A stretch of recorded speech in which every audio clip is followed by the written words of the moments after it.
moderator for today's session. Today, we'll be listening to mentors and brilliant minds in the marketing industry, and they will be educating us on the marketing trends for 2022 and how we can best utilize it. So I wouldn't want to waste anyone's time. I'd like to introduce the panelists. Give me a second.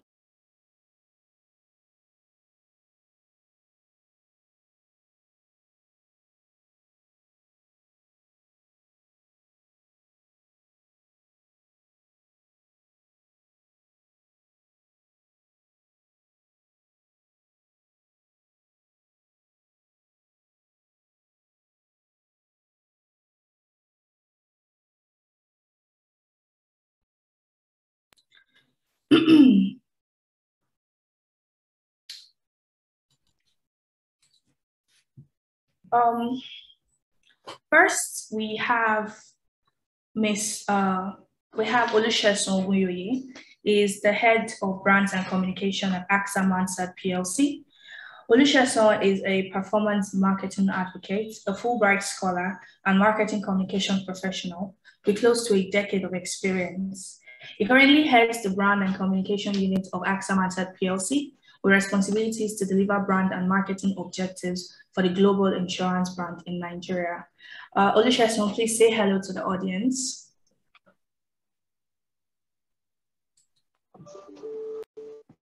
Olusegun, can you hear me? Good morning, everyone. I can hear you. Can you hear me too? Yes, I can hear you loud and clear. Thank you, Sheson. Fantastic. Next, we have Oluwafemi Kokar. He is a creative technologist and the founder of Cocards.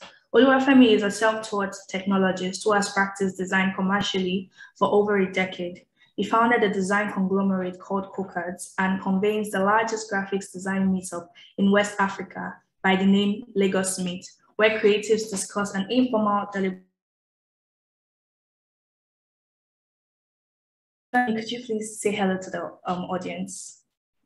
Hello, everyone. It's great. Hello. Good morning. Thank you very much for joining us. Next, we have Omokehinde Thomas. She is the Deputy Director of Business at the Red Wolf Company. Omokehinde is a seasoned marketing communication professional with a decade of experience. She began her career at Different Communications and went on to work as an online executive for the globally renowned novel portal Y&R. Before joining Red Wolf as the business lead, she worked her way up to the position of account lead digital at Noah's Ark Communications, a multi-award-winning creative agency.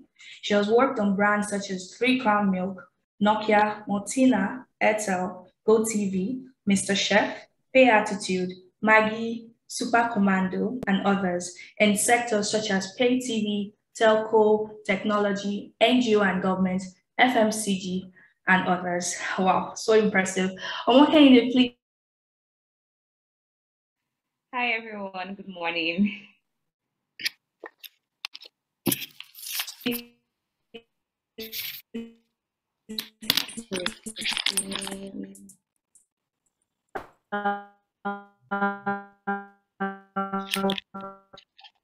Make yourself known to the audience. Hello? I don't think we heard that. Do you want to take that again? We actually did not hear you. Okay, I would take that again. I was introducing Omokehinde Thomas. She is the Deputy Director of Business at Red Wolf Company. Omokehinde is a seasoned marketing communication professional with a decade of experience. She began her career at Different Communications and went on to work as an online executive for the globally renowned novel portal Y&R. Before joining Red Wolf as the business lead, she worked her way up to the position of account lead digital at Noah's Ark Communications, a multi-award-winning creative agency. She has worked on brands such as 3 Crown Milk, Nokia, Multina, Airtel, GoTV, Mr. Chef, Pay Attitude, Maggie, Super Commando, and others in sectors such as pay TV, telco, technology, NGO and government, FMCG, and others. Quite impressive. Omokende, can you hear me? Yes, I can. Could you please make yourself known, introduce yourself to the audience, say hello? You've done a great job at doing that already. Good morning, everyone. Good morning, everyone. It's good to be here. Thank you so much for the opportunity. Awesome. We have another panelist, Bashir Salami, but he's not yet been able to join us. So we'll move on. When he does join us, I would introduce him appropriately. So before we move into the webinar, I'd just like to point out that there will be time for asking questions and adding comments at the end of the webinar, as we would love to hear from you. However, I would also be going through the chat box at various times during the session for questions. So make sure to send in your questions there. Also, a recorded version of this webinar will be available afterwards on demand. And if you'll be making any post about the webinar, do tag us at Pandora Agency across all social media platforms and use the hashtag Pandora Webcasts. Okay, before we move into the session, someone else has joined us now in person of Olasukomi Atolagbe. He is the Director of HR and Admin at Extreme Ideas Limited. Olasukomi is a vibrant individual with a passion for whatever he does, a human resource consultant, seasoned administrator, and security risk management consultant who has attended a number of local and international training in human resource management, admin and facility management, and security and risk management over the years. During the last 17 years, he has been directly involved in managing HR policies and developing administrative-related activities for a number of organizations where he had worked. He has been involved in developing human resource policies and business processes for startup companies while driving policies and procedures required in building a strategic workforce for already existing organizations. Olasukomi, please say hi to the audience. Olasukomi, can you hear me?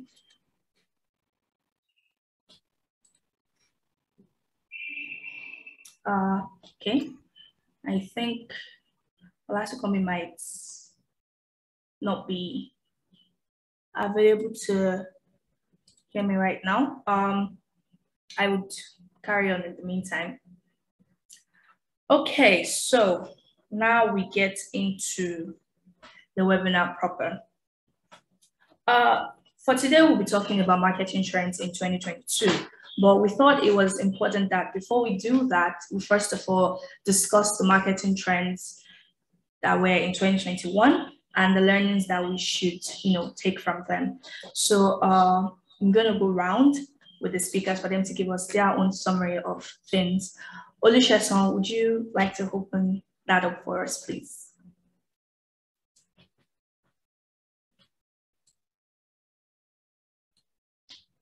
Olusegun, can you hear me? You're muted. I can hear you. So sorry about that. Did you get my question? No, you want to say that again? Okay, of course. I said that for the webinar today, we'll be discussing marketing trends in 2022. But before we do that, it's necessary that we reflect on the marketing trends that were in 2021 and the learnings that should be taken from them. So I just wanted you to give me your own summary of that and what we should learn from that. Did you get me? All right, thank you very much. Good morning, everyone. Yeah, I heard you.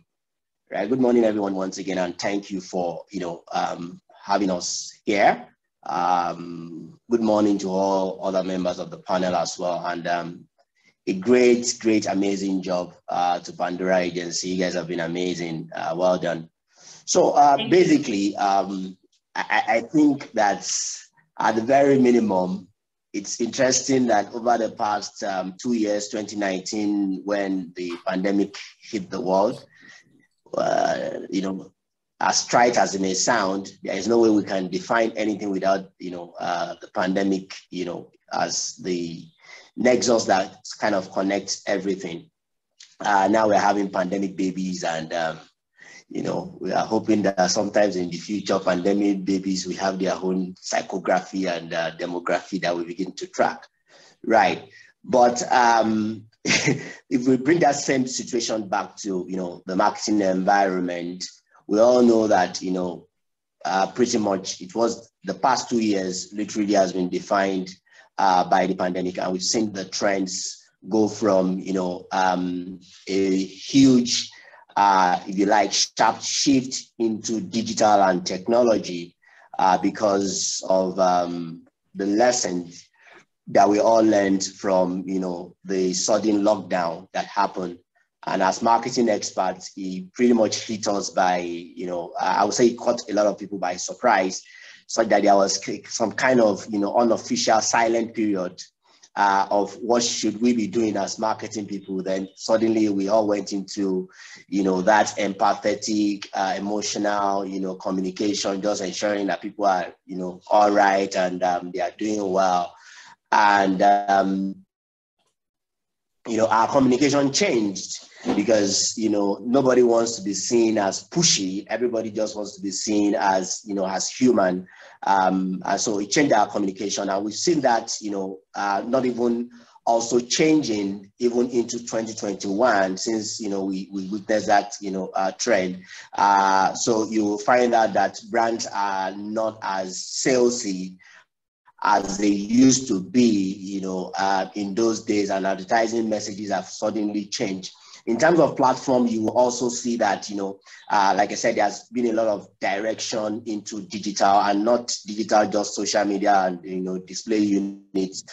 You will now see that, things like podcasts are picking up very rapidly. Companies are creating platforms for discussion.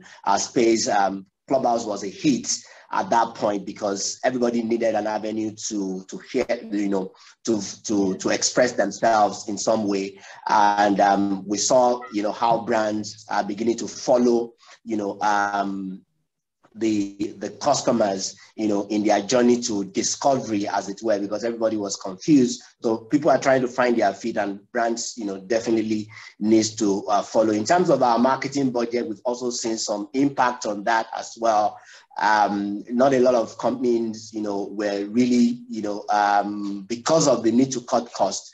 One of the interesting things about marketing is that we are the first set of people to receive the axe when it comes to cost, cutting costs. So we also see that, and optimization, of, limited resources became a skill that marketing professional needed to, to grow very rapidly at that point in time. So you see all these trends across the kind of communication that we are doing, the kind of platform and channels that we are choosing, the kind of skill that we also need to develop as marketing, marketing communications people. And also, you also see it in the behavior of the customer. So basically, I think I will just leave it at those 4 major pillars. Thank you. Wow, that was very insightful. Thank you very, very much, Olusegun. Oluwafemi, are you here?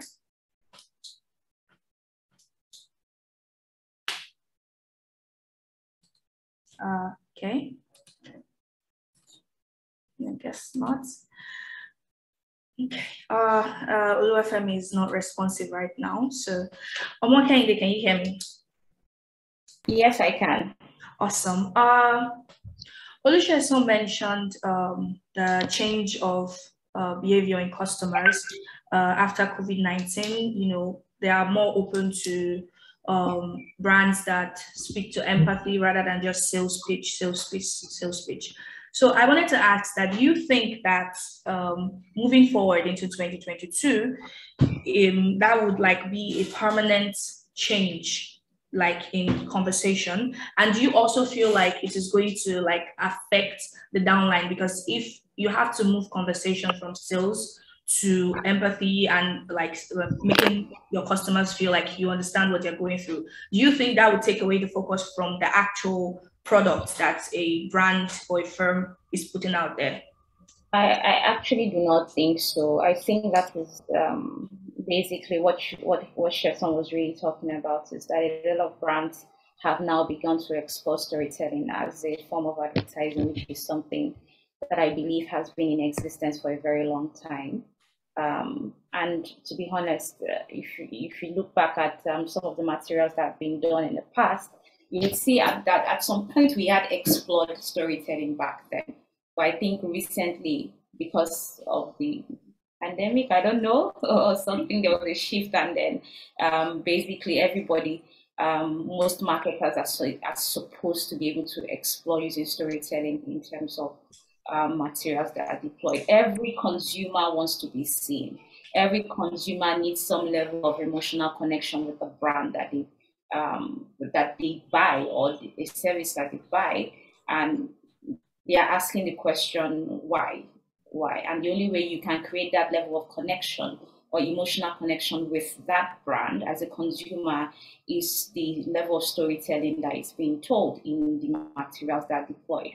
Because every storytelling is hinged on an insight or a consumer truth that is relatable to the consumer. And if the consumer can have, and if as a brand you can reach out or connect with your consumer on that deeper level, on that emotional level, on that empathetic level, it becomes more easier for you to achieve whatever objectives that you've set for yourself as a brand, in terms of awareness, in terms of conversion, trial. You understand? Because I'm a consumer and I feel that this brand relates with me, this brand sees me, and not just sees me, hears me, understand my needs and possibly my wants. It's more easier for me as a consumer to purchase or be part of the journey of that person. As a marketer, if I can reach my consumer with the information I have put out and on a deeper level, it helps me meet my objectives as a whole. So it's a win-win situation for both the marketer and the consumer. You understand? So yes, it's a trend that has started a long time. It's a trend that became much more visible in 2021, and I believe it's a trend that every marketer should explore, need to explore in 2022 to stand out, basically. Yeah. Okay. Thank you very, very much for that, Omokende. Oluwafemi, can you hear me now? Yes, I can. Awesome. I want to ask for your own perspective for the 2021 trends from like a design standpoint. Okay. Actually, my standpoint is not so much design, because I believe that creativity has to be part of everything. Everything that has to do with communication has to connect to the brand. So everything about the brand has to be first and foremost. That's where design sort of comes. But I also agree with the fact that content basically did a very sort of shape 2020. Can you hear me? No, like barely. It's breaking. It's kind of going in and out. Sure. Hello. What about now? Okay, I think it's better now. It's better now. Yes. Okay. All right. So I was saying that I agree with the previous speakers in the sense that. Hello. Hello, I can hear you. Okay. So I was saying that I agree with the previous speakers in the sense that content marketing really shaped last year. There was a lot of you could see how people weave content into things like podcasts. You could see how brands advertising stopped being too mainstream. Advertising moved into content.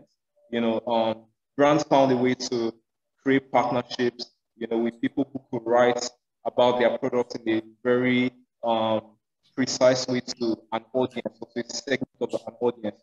And I think that is sort of becoming the norm now. So I think that that's also something that we should expect in 2022 and beyond. Just customizing content, to fit actual audiences and getting like, influencers who already understand these audiences and have grown these audiences to modify this content to fit their own audience. And from a creative standpoint or from a design standpoint, I would also say that we can expect to see that there should be more intentional design across your entire brand. Everything that you put out is a way to showcase as a brand, to say that this is who we are. How you show up on, say, your WhatsApp business platform, is also connected to how your physical store, looks like, and how your website, operates. And creativity and design has to sort of be unified across board. You have to say the same thing in the same manner. You have to, be very, very deliberate and intentional across all channels of your marketing. So I also think that that's something that is becoming normalized. And yeah. Thank you. Thank you very much, Oluwafemi. Although, like, there were some breaks in the communication, but the parts that we could hear was very, very insightful. Before I move on, I would like to mention that Bashir Salami is now connected. So I would just like to take a few seconds to introduce him. Bashir Salami is the head of digital media, events, and scholarships at Unity Bank. Bashir is an experienced professional with 15 years marketing experience that cuts across communications, strategy, business, human resources, and digital innovation. As a young professional, he began his training in learning and development, where he quickly integrated into the system and built relationships across the bank. After a successful 2-year stint in human resources, Bashir moved into corporate planning and strategy, where he was responsible for the branch expansion and location turnaround for 6 years, touring all the states in the country and visiting over 120 local governments. Bashir, could you please say hello to the audience?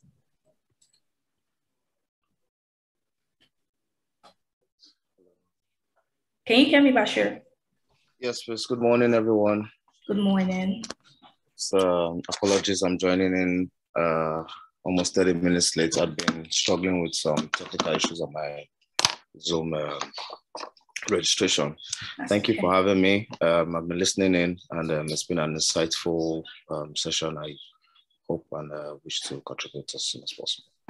Awesome. I just want to even point out that we have such an impressive panel, so I hope everyone is listening carefully.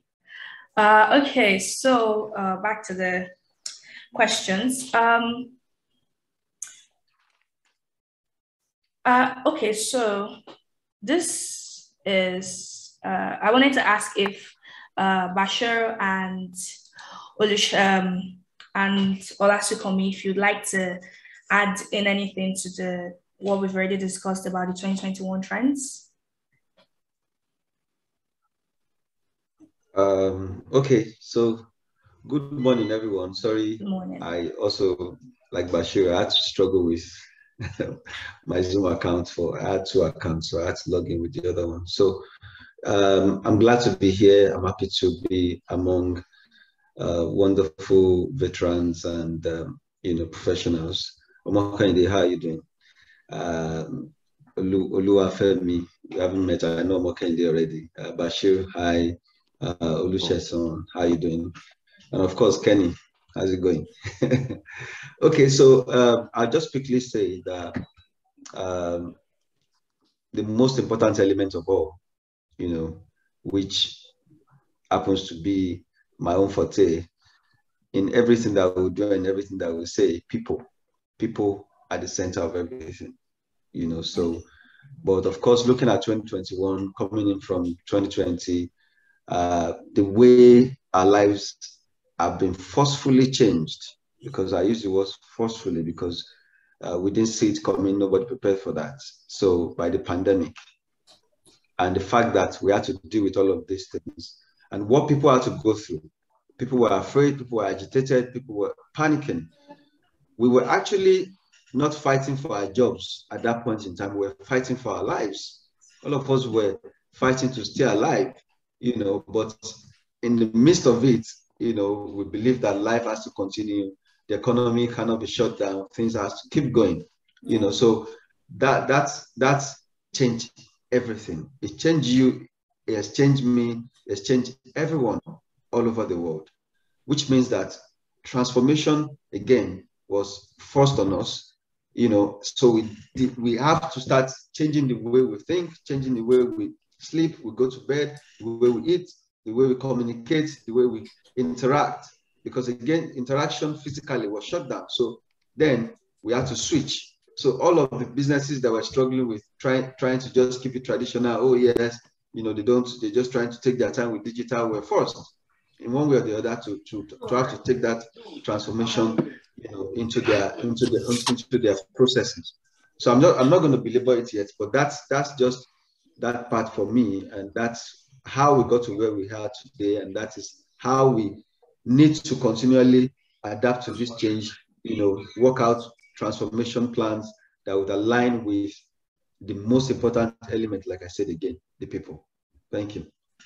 Thank you very, very, very much, Bashir. Okay, sorry, Olasukomi. Bashir, do you have anything to add, or should we move? Okay, I think we can move on. Everybody has said most of the important things. The only thing I observed that we didn't really note was how our changes also affected the environment and really how we operate. You now have people pulling cars, driving less, working from home. All of that is, putting back into nature as it may, and even companies being able to work leaner, and people looking within and building other skills in addition to being at home. So while I'm at home working, I can also be on the internet learning another skill at home as well. So as we move on, we'll shed more light. Thank you. Yes, thank you very much for actually bringing that out too. Okay, speaking of innovation and transformative, take to marketing and everything, Olusegun, performance marketing is like an aspect of marketing that seems to be like coming up. Like, I mean, it's existed, but it seems to be like coming in more and more. And it's also an aspect that you are like personally invested in. What do you think about it? And do you see it as like a future of marketing? Olusegun.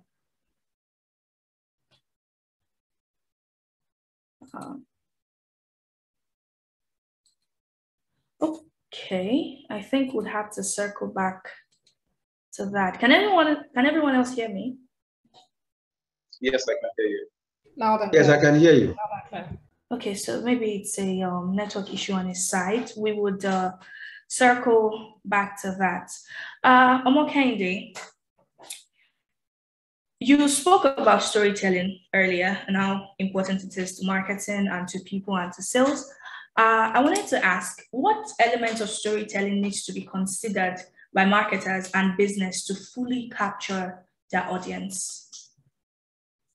Thank you so much. I think I've already spoken to that. An important element for storytelling is a consumer insight or a consumer truth, right? Okay. And that is because it is that singular insight is what connects your brand and people together. When you can find that insight that drives your storytelling, that will drive the approach of your storytelling or the direction of your storytelling, it becomes easier for me as a person, because I'm also a consumer, because I know it's a universal truth or it's an insight that I'm very familiar with. It's more easier for me to understand and connect emotionally to what it is that the message you are passing across to me. So I think that the consumer insight or a universal truth is one key element when coming up with storytelling for your brand. Because the consumer is the most important factor. And for you to be able to reach them and operate on the same level, you have to connect emotionally, right? Yeah. So basically, Not to seem like I am hammering too much on this particular topic, but it's of such importance. Is it possible for you to like break down what these consumer insights and truths are with examples in today's like day-to-day interaction? Okay, so I would use one of our products here as an example, Airtel. We had a product, I cannot remember the name now. Let me look for a much more recent one. Okay. Let me get a much more recent one. Okay, so in 2014 or so, no, 2017, when 3 crowns was coming into the market, right? One of the, of course, 3 crowns was already in the market, but it was being seen as a medical product because it's low in cholesterol. So when you go to the hospital as an elderly person, you are being recommended to use 3 pounds milk. And the brand wanted to shift from that narrative to something more emotive and much more emotional. All other products in the market at that time were not really focusing on so much. We're exploring some level of emotional connect, but it wasn't that deep. So what we wanted to do as a business, then I was still working at Noah's Ark, and I worked with the traditional team, and what we wanted to do was create an emotional angle to it. And one of the consumer insights, or one of the things that we when we did our research, and we were talking about, because we started the research from the family unit, right? The mom, the dad, and several other things. And what we landed on when we spoke to the family unit, okay, the mom, who is this major person in the family unit that provides us, makes sure that things go according to plan. And the major answer that we got was the mom. The mom was taking care of everybody. And then it begs the question, if the mom is taking care of everyone, who is taking care of the mom? Right? Yeah. And we decided to position ourselves as that brand that will take care of the mom, right? Which brought about the campaign that we launched, that launched 3 crowns into the market then, which was unapologetically, I don't want to say eulogizing, hyping the mom, right? Don't you wish your mom was as cool as mine? Because if my mom is cool don't you wish your mom was as cool as mine? Because my mom, though she takes care of the family, 3 crowns takes care of her, and because 3 crowns takes care of her, it's more easier for her, or much more better, or much more easier for her to take care of the family. Another campaign that I really, really like was Nokia. When Nokia came into the market, okay, I think that one was based on research. Let me just quickly make use of one of the Airtel products that we have.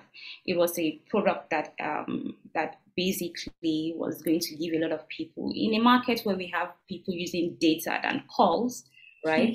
we wanted to sell a call based product, and of course one of the benefits of it is that you can talk for longer hours, right? Yes. And that was where we went back into the consumer insights of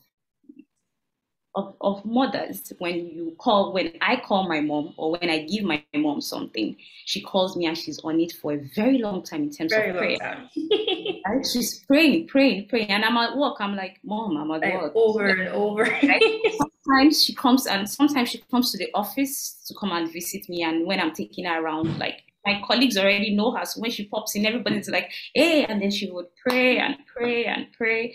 And that was not just for my mom. Basically, it was almost everyone, right? And that was what we used as a consumer insight, as a foundation for that Airtel campaign, where we had the mom call the young man and from morning to night, because they had enough data. So if you have enough money to call, your mom can spend more time, and any other person in your family can spend more time.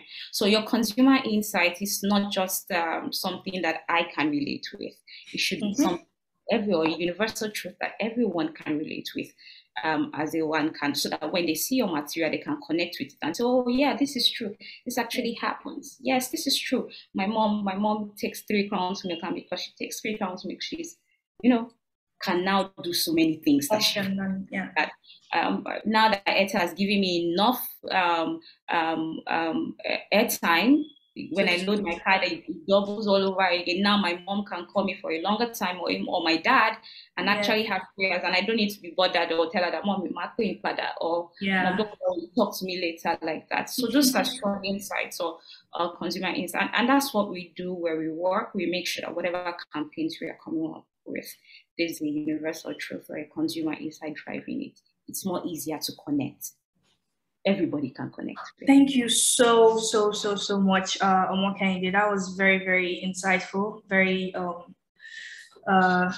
it's a fact, like I said the other time before I asked the question, this is such an integral part of marketing. Storytelling is very important. So thank you very much for taking the time to break that down. And at home is actually my mom that introduced Trika to every one of us. So I can actually see how she would connect to that.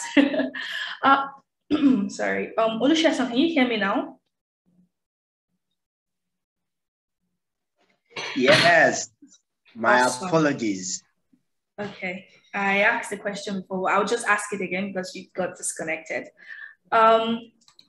I was saying that when we were talking about the trends of 2021, we spoke about how marketing has become transformative and innovative and all that. So in that line, performance marketing is an aspect of marketing that you're personally invested in and seems to be getting more and more inclusive in marketing. Do you think that this is a future aspect of marketing that we should start considering, and why would you think that? Okay, thank you very much. I don't think performance marketing is the future of marketing. I think it is marketing in itself, right? So it's a simple truth, right? What you cannot measure, you cannot understand. What you cannot understand, you cannot improve. Yes. Right? So, and if that holds true, then it tells you that, performance marketing is just basically measuring marketing activity, at the very basic level, to ensure that marketing activity, whichever way, from your public relations to your advertising to your activations, promotions, content marketing, digital marketing, and so on and so forth, do what it is supposed to do for the business. So at the very minimum, let marketing do what it's supposed to do. Yes. Right? But like you rightly said when you were asking the question initially, is that, it's nothing new. Performance marketing is nothing new. But I think, it is gaining more traction now, such that we have decided to give it a name and call it performance marketing. Marketing people, we like a lot of buzzwords and stuff like that, right? So we have brought it, brought it into the academia and gave it a name and say, okay, this is performance marketing and so on and so forth. But basically, everything that needs to be measured to ensure that they do what they need to do. So at the very basic level, that's what performance marketing is. Now, is it the future of marketing? Like I said, it is marketing, right? What happened was what people like Wanamaker, and I think, it started that conversation when it said, I know half of what I spend on advertising is a waste. My trouble is I don't know enough.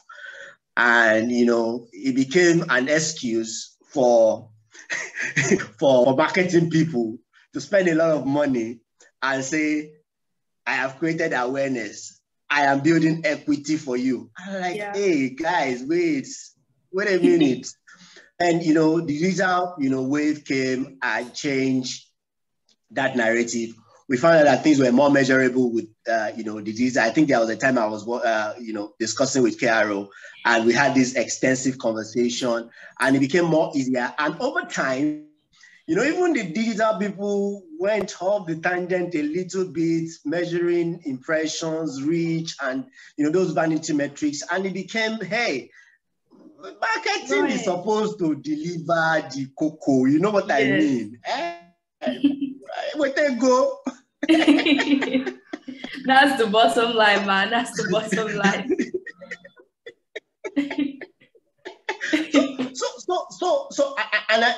I would say that, you know, I advocate performance marketing because I feel that over time, marketing became or is starting to become the dumping ground for a lot of things that cannot be explained, right? And we started losing, you know, that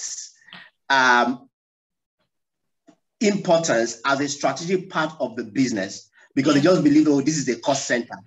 And that's why I said at the beginning that when people need to cut costs, the first place they go is marketing because they feel you guys are just doing some level of jamboree there. And, you know, in some organizations, you know, there is a feeling, I call it the errand boys, you know, errand boy mentality. So we need to see the governor today, marketing people, everybody runs. Oh yeah, press release, we need to get out there. And, you know, there is also an interesting part that I find very interesting. You know, the day revenue is doing well, the sales guys are doing well, right? Yeah. But the day revenue doesn't do well, the marketing guys are not doing their job. But hey, so these are some of the, I will call them, you know, for lack of a better word, these are some of the frustration that I had. And I'm like, hey, marketing is bigger and should be looked at from a more strategic point of view. And the only way you can have a seat at the table and have conversation in business is when marketing connects directly to the bottom line. And don't get me wrong. There are different things around the marketing line. So if you have your public relations, it's building reputation for you. But how are you measuring building of reputation? It is measurable. It is just that most of the time, you know, we don't want to do the hard work of measurement.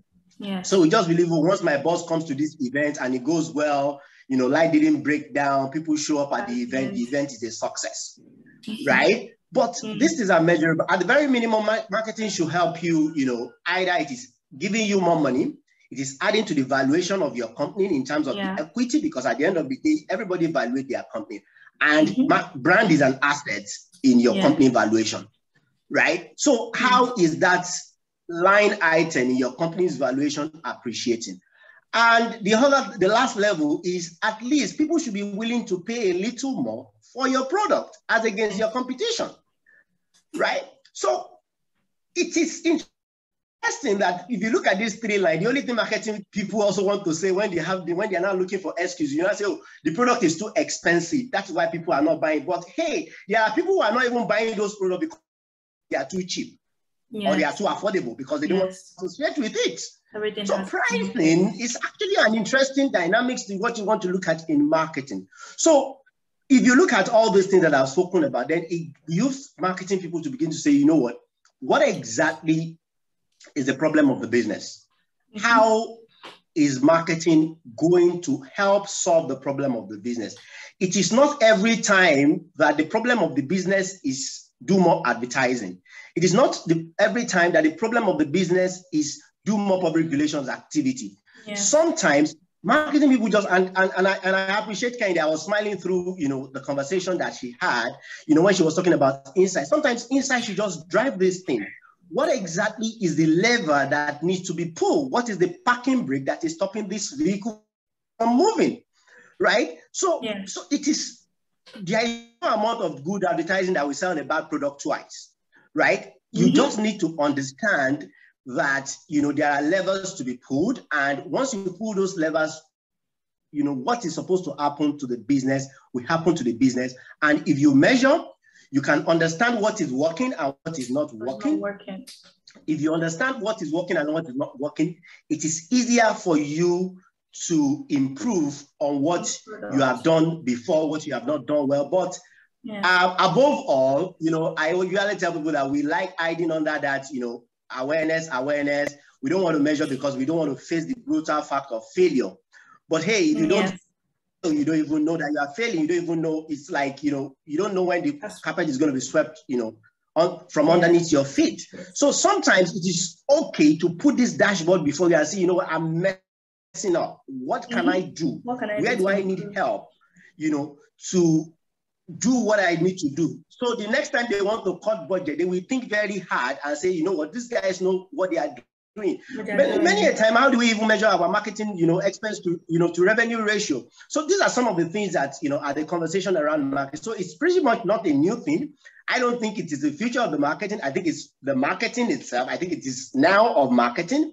And all of us as marketing professionals and brand professionals and communication professionals must jump on that bandwagon to say, you know what, we want to have, discussions at the table. We want to sit at the table. We want to have a conversation, and we have to start holding our partners, people like, Pandora Agency and stuff like that, responsible for what, we said the campaign is going to deliver in terms of, real, better, tangible metrics that goes beyond, the awareness and the reach. They are fine. Don't get me wrong. I'm not saying they are not good, but at the end of the day, it is a funnel, right? Once I reach 1,000 people, I should be able to move from that 1,000 people down to the consideration set at 500.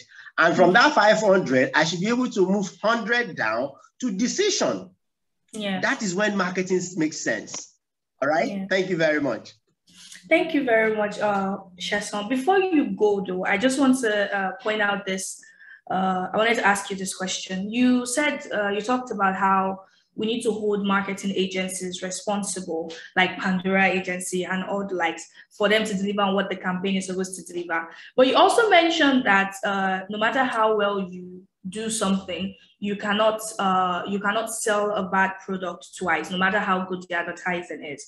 So how do marketing agencies, that is, how do they hold their, should I say, their clients, their customers, the businesses that they are doing these campaigns for, that they are giving these solutions to, how do they also hold them accountable? Because what I've come to realize that sometimes there's only so much that a marketing agency can do to help a brand to get better. So you're working with a brand, and this is the feedback you're getting from the marketing efforts, and it requires a sort of action from the brand to rectify that. That is not what the marketing agency can do.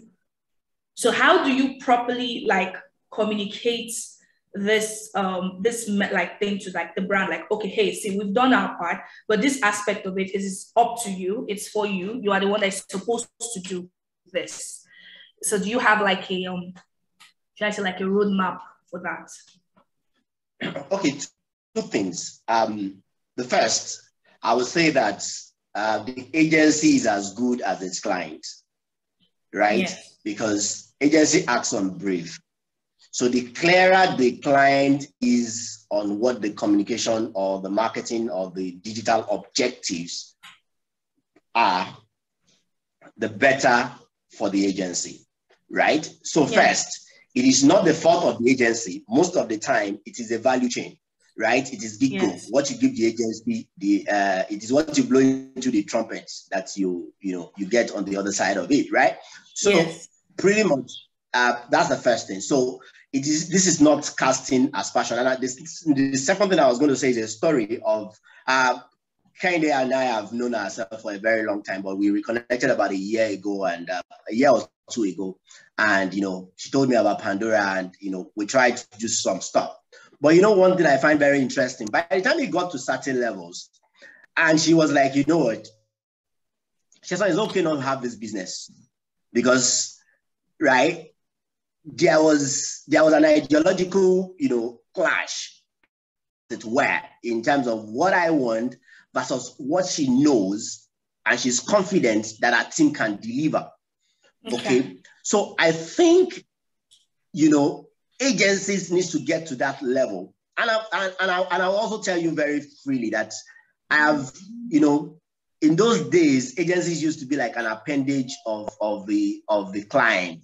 But we are seeing now that agencies are even returning briefs, and they are saying, no, sorry, we'll work together next time. And I think that's where the agencies need to be. They need to be consultants, right? They need to know when to say no, right? And we would earn your respect for that. So the fact that what I found very interesting is that every time you throw out a brief, what comes back to you is, oh, we need to do advertising, we need to go on billboard. But yes, I know I have approached a marketing, probably an ad agency, sorry, a creative agency to do work for me. But if it's not your forte, refer me to somebody in the, in the industry who can deliver that result from here and ask me to go and do advertising when I'm not supposed to be doing advertising. Maybe what I'm supposed to be doing is just, this design more direct to consumer, activity. But you just say, okay, this one is on the table already. We must turn on the light and every other thing like that.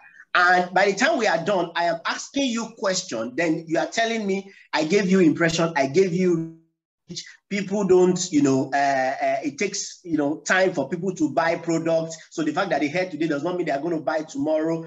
And hey, I have revenue objectives to meet at the end of the year, right? So I think it is not a function of, it is not a blame on the agency side, but I will say that number one, agency needs to know when to say no. All right. So you advise me like, okay, this is what we need to do. If you want to charge me for that consultancy fee, charge it and move. Yeah. Right. But don't say you can do it. Don't say, what they say about when you have a hammer, everything looks like a nail. Do you understand? Because you are a creative agency, because you're a digital agency, all my problem looks like the only thing that can solve it is digital marketing, is content marketing. Meanwhile, that is not what is wrong. So, you know what? Just advise me like, okay, Chairman, you know what? This thing is not a data problem, but we have a solution. We can tell you, but you are going to pay us a consultancy fee of XYZ amount.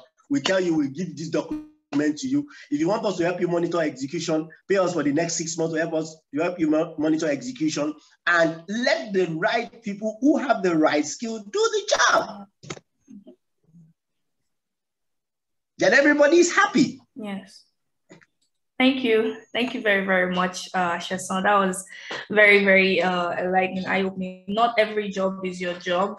And vanity metrics are not metrics. So like you said, performance marketing is not the future. Performance marketing is marketing. So you need to be able to know what you're doing wrong so that you can know how to make it right. Before I move on to the next speaker, I would like to say to all the attendees, to the audience, if you have any questions you'd like to ask the speakers, please type it out in the chat box and I would read it out to them. I would not be bringing in people yet till the end of the session so we can have a properly flowing session. Thank you very, very much. Oluwafemi, can you hear me? Yes, I can hear you. Awesome. So, you convene the largest graphics design meetup in West Africa currently, and that's a feat. And according to the Design Observer, and I quote, while it is possible to make things as a soloist, it is no longer possible to design solutions to complex problems in splendid isolation. So now we're talking about how marketing is becoming innovative. We're talking about storytelling, and now we have to look at design. And in 2022, how do you feel like collaboration should be approached in design? Because we've established that collaboration in design is important. How should it be approached? How should we go about it? So I would say that collaboration in design should be approached how, I don't know if anyone here is familiar with hackathon. Oluwafemi, your network is a bit, it's going in and out. I don't know if it's the location, or am I the only one having that problem? Okay. No. Okay, let me I don't know why. Should we give you a second to sort it out, then circle back? Let's do that, please. Okay, thank you very much. We'll be waiting for you. Okay, I have a question from the attendees. Someone says, Francesca, how do I get the buy-in of a business owner to see that there is return on investment on marketing strategy and efforts? Does anyone want to take that? I will mention names if no one is volunteering.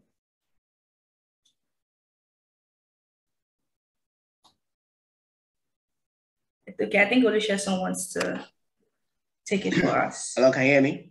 Yes, I can now. Okay, so let me jump on that. So if you want to get a buy-in of the business owner on the ROI, the truth of the matter is that I don't think, business owner in the first place, they want ROI. So forget it. You don't need a buy-in.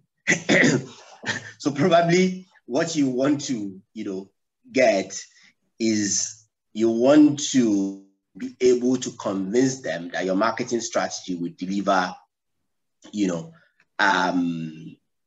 results to them. And I think the first thing is you really need to understand what the problem is, right? You start from the problem. What's the guys or what's the business owner's headache? Is it, awareness? Are they having, a clogged, sales pipeline? Are they having, issues with revenue and so on and so forth? So once you understand the problem, you can again set clear objectives. What is your strategy supposed to deliver? Don't say, we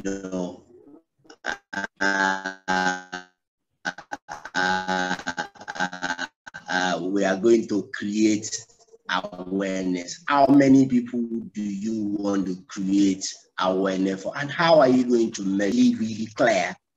It is easier. In fact, your strategy is almost like a piece of cake because your objectives your strategy needs to draw significantly because that's the problem that you're trying to solve, right? So once your objectives are very clear, it's easier for you to draw a strategy. And once you draw the strategy and you get to the end, right? And you get to the end of the activity, you need to find a way to show the business owner that this activity that I've done in 6 months have delivered results. So for example, I said, I am going to, increase your lead generation by 1,000 people. How would the guy know that it has increased by 1,000 people? So we set up a simple registration, list, or we have a call center. And I don't mean a big call center, depending on the level of, business that you're running. So if there is a phone number that calls can go to, give somebody the responsibility of recording every phone, every contact that calls that line, right? And so at the end of the day, we can say, 20 people made inquiries within this period. Okay, we said we were going to deliver 100, but 20 people has made inquiries. So let us look at it for a gestational period of another 3 months because people are not going to take actions immediately when they see the message. So we are going to have a silent period or a dark period of 3 months to see how that, if calls are still coming into those areas. So in 3 months' time, we come back, okay, we had 20 initially, we now have, additional 40, that's 60. We said we were going to achieve 100.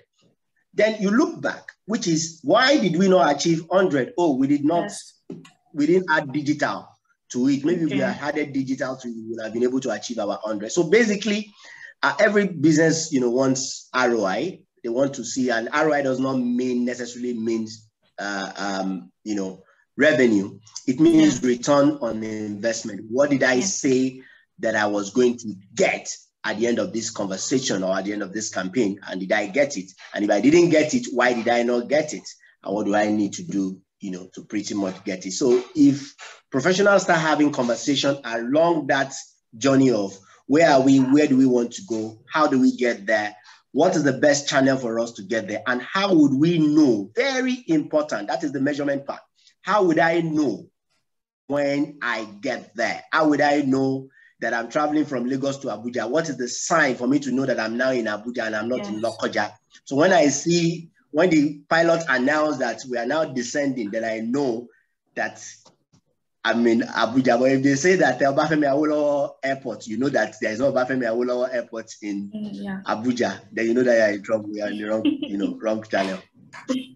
Thank you very much. Like, honestly, it comes back to the same thing. You need to measure. You need to have goals that you're working towards, and you have to have a way that you can check out if those goals are actually working out or not. Okay, so Oluwafemi says it's ready for us, but it won't be using video. I'm guessing it's like a network issue. So, Oluwafemi, can you hear me now? Yes, I can. Awesome. Do you need me to retake the question, or are you good?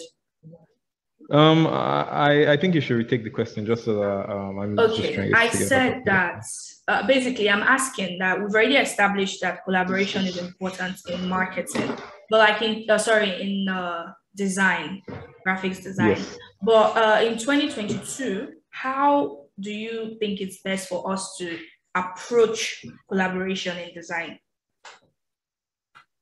Okay, so how I think that design should, collaboration should actually work. And not just design. I think that this is sort of a template that works for any sort of, you want to solve a problem. You want to, if you want to solve something or you want to tackle a particular challenge, how I think that collaboration should play out is that you need to bring in people who have relevant skills and relevant experience, to the problem at hand or to the challenge at hand. In design, it might mean that, or in marketing, it might mean bringing a designer and bringing a copywriter and bringing someone who, is great at, say, SEO, because that's part of like the project, and, just like it might mean combining all of the required people, combining the skills and the experience that you need to deliver on the or to solve the problem, and I think that if you're familiar with an hackathon, I don't know if anyone here is familiar with an hackathon. It's basically they're sort of events, that maybe for 2 days, 3 days, sometimes one day, where they just gather a set of people sort of just willingly volunteer to solve problems, and they coagulate into teams. People in the team have something, and these teams are as diverse as possible, from bankers to engineers to scientists, but so long as people in those teams have something to contribute to solving that problem, you see that models like that create astonishing results. People create things that they didn't, and I think that that's a model for collaboration, bringing people who have experience and who have skills, needed to solve a problem at hand, combining that, so I think that is how I would look at collaboration, and I think it is beyond design. Yes. Okay. Thank you very, very much, Oluwafemi. I'm sorry I spaced out for a second there. Thank you. Okay. Before we move on, there's a question again from the audience. It says, in getting to differentiate between creative agencies and marketing agencies to work with, how do the clients tell the difference in today's world where everyone posts as a digital marketing agency? Okay, can I answer that question? Of course. Okay, I would say that the way that you would clients would differentiate creative agencies from marketing agencies today has to be how the agencies position themselves. Positioning is a very important aspect of any business. If you're not positioned properly, you would not even find clients properly, to even start with. So I think that, and your positioning starts with the services that you render. What are you rendering? What is it that you do? And what is it that you do well? How have you done that work? Do you have case studies? Do you have, projects and portfolios that you can show? And that's what your clients have to go by for you to stay in business sustainably. So I think it's more about your positioning than it's about them identifying, because even if they don't, and I think that clients who, most clients, the more positioning you have, the more worthwhile clients you would have that wouldn't bring that kind of problem. Like, they would already know that they want to work with you, you know, because it sort of erodes that problem, you know. So I think your positioning is what matters. The services that you render, how you go about talking about those services, your track record, and, you know, your portfolio and all that would help you stand out. And that's that's it. So essentially, if you're having trouble figuring out if an agency is a creative agency or a marketing agency, then, you know, they're probably not the right fit for you. Yes, you're probably not positioned properly, because you should be solving their problem. Like, you should already know the problem that you're solving, you know. Yes, you should already know the problem you're solving, and you should be able to explain and sell yourself, you know. Meets your, you know, your sales plan has to be connected to your marketing plan. It has to feed into the services that you're rendering. So once all of that is connected, you know, I don't think you have that problem of positioning, you know, because you already it's now a self-feeding system, you know, that allows you to bring in the people who or allows you funnel down the kind of clients that you need, and you're rendering services that they need, and that sort of just goes on and on and on. Okay. Thank you very, very much, Oluwafemi. Olasupomi, are you here? Can you hear me? Yes, I can hear you. Awesome. I like that I can see your face now. Okay, so with the so we're talking about 2022 post-COVID, and obviously with that will come, you know, new trends, skill sets, and the previous marketing roles that we have, the traditional ones, the ones that we've known for years, they are no longer sufficient because new skills are popping up. So obviously new roles will pop up alongside those skills. So now, in your own expertise or knowledge, how do you feel like HR managers should be equipping themselves to properly fill those new roles that are coming up? Well, thank you so much. So, like Bashir had mentioned when he spoke earlier, he said something about, you know, we're not talking about the fact that a lot of things have changed, especially in the way we work, you know. So, and for HR managers, it's beyond just wanting to fill the role. Now, every organization needs to reposition. Every organization needs to review the way they work, you know. So you need to begin to deconstruct, you know, the way you work pre the pandemic. And I don't even know that there's a post-COVID, because we're still in the middle of the pandemic. So maybe there's post-lockdown, you know, there's a bit of flexibility on lockdown, but the COVID is still hasn't traveled and it hasn't disappeared. So we're still just a bit of soccer left and right, but the variants are still there. But as HR professionals, you know, first and foremost, you need to understand that it's not just about looking for those talents. The table has turned now. So when you talk about work-life balance, so now that has also flipped to life, then work balance, because people now have realized that their lives are more important than the work as it is. Because if you don't have the life, then there's no ability to do the work. You don't be available to do the work. So what you're looking at is people are more focused on organization. So your organization should be positioned in such a way that it begins to attract talent, rather than saying, yes, you look for the talent, but how do you attract the best of talent? You have to reposition. You need to realign. You need to deconstruct the way you work. You need to realign your culture. And the way work culture has changed now, you know, people are more looking at organizations that allows for certain things. One, put them first. So people want to work in organizations where they are put first.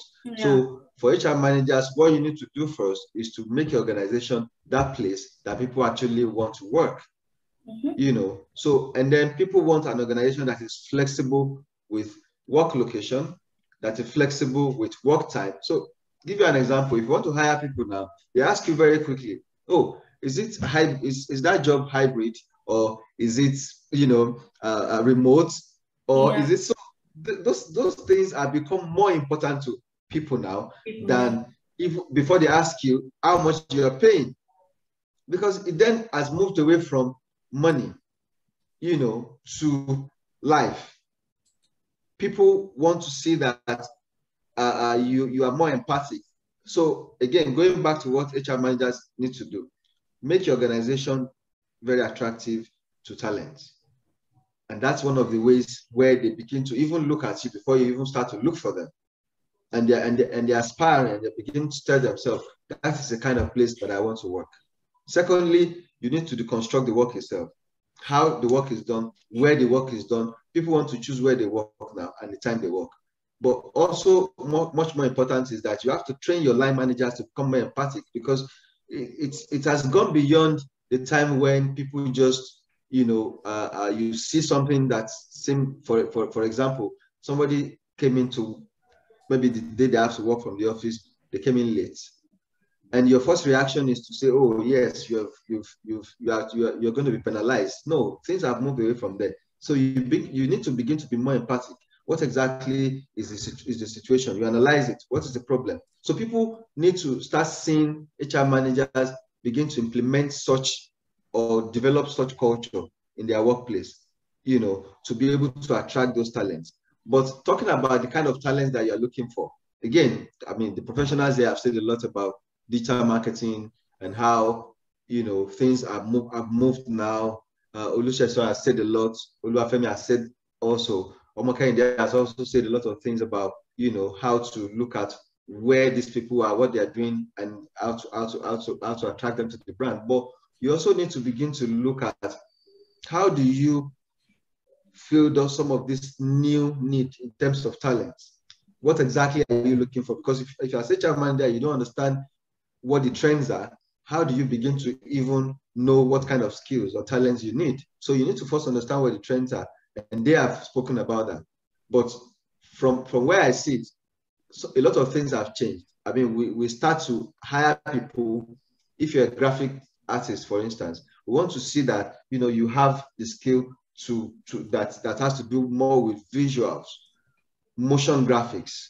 Yes, people want to see things, but they also want to see things that has come to life. So people love the short videos much more than, they would just want to see static images, you understand, along the line. So I need somebody who, yes, you are an art director, but you also have the skill to do a bit of motion graphics, 3D, and the likes of them. So you're looking for those guys that got those talents. So you're looking, and where do you look? Again, beyond attracting them, where do you look? You begin to look at some of those places. As a creative agency, you understand that we are at Extreme Ideas. You understand that, oh, some guys have done great works, and maybe I should look at Arts of the World. So if this work was done by some guy, who got the credit for the work? So I spend my time more checking out Arts of the World to see who did what work. And then I begin to prospect such candidates, in terms of looking for where do I find them. Of course, LinkedIn is never going to get out of fashion, but it's even getting better these days in terms of looking for those talents. But most importantly, like I tell people, it's a symbiotic relationship. It's not just about looking for the talent. Are you attracting the talent? Are you working on your employer rebranding? How do you brand yourself such that you become that organization where people desire to work? They look forward to it, they aspire to it, and they begin to say, okay, these are the kind of people I want to align with. Again, they want the work to be flexible. Again, they want people that care about their mental health. It has become a thing. So organization needs to put in policies and processes that help their employees to, or even schemes, because it's just beyond, oh, we have HMO. It has gone beyond that now. We at Extreme Ideas, we put in place a package for our staff to be able to access therapists, because a lot happened during the pandemic. And it's been said out there that post-pandemic trauma, is going to start some of the things that we have to deal with. People came out of that and they are still living in shock, So you don't tell us that you have HMO, yes, Kenny, and just say, oh, yes, send them to the hospitals. How about their mental health? Beyond that, most people lost a lot of people during the pandemic. They lost friends, they lost family members. Do you have grief counselors? Grief counselors that help your employees to be able to, they can have access to these counselors to speak to them, to be able to help them through that emotional trauma or moment or situation. So those are the kind of things that people want to see when they talk about workplace right now. Flexibility of location, flexibility of time, how well you are being empathic towards whatever it is that you're going through. You need to work better on your communication, because people need to communicate more. So you see people moving from just using WhatsApp as a social chat group to work group. WhatsApp now have work groups. So this start that way. It started because communication needed to be improved, and people had to communicate more, virtually than before, and they have to do it on the go. So WhatsApp became a thing. Beyond just using it to greet your friends and your families, is to also have work groups on that. But also, you're also looking at automating your work process. You must automate your work process. That would help people working at different locations to be able to deliver on their jobs. And even when you're talking about the jobs, how are these work? You need to sit people down to discuss what is expected of them. So expectations must be discussed, must be agreed. It's just beyond throwing it on them right now. And then you can then have measurable KPIs. But I don't want to belabor us, but those are some of the very important factors or processes or culture realignment and automation of process that organizations need to begin to look at to be able to attract the right talents and to be able to work with them and be able to retain them as well. Thank you.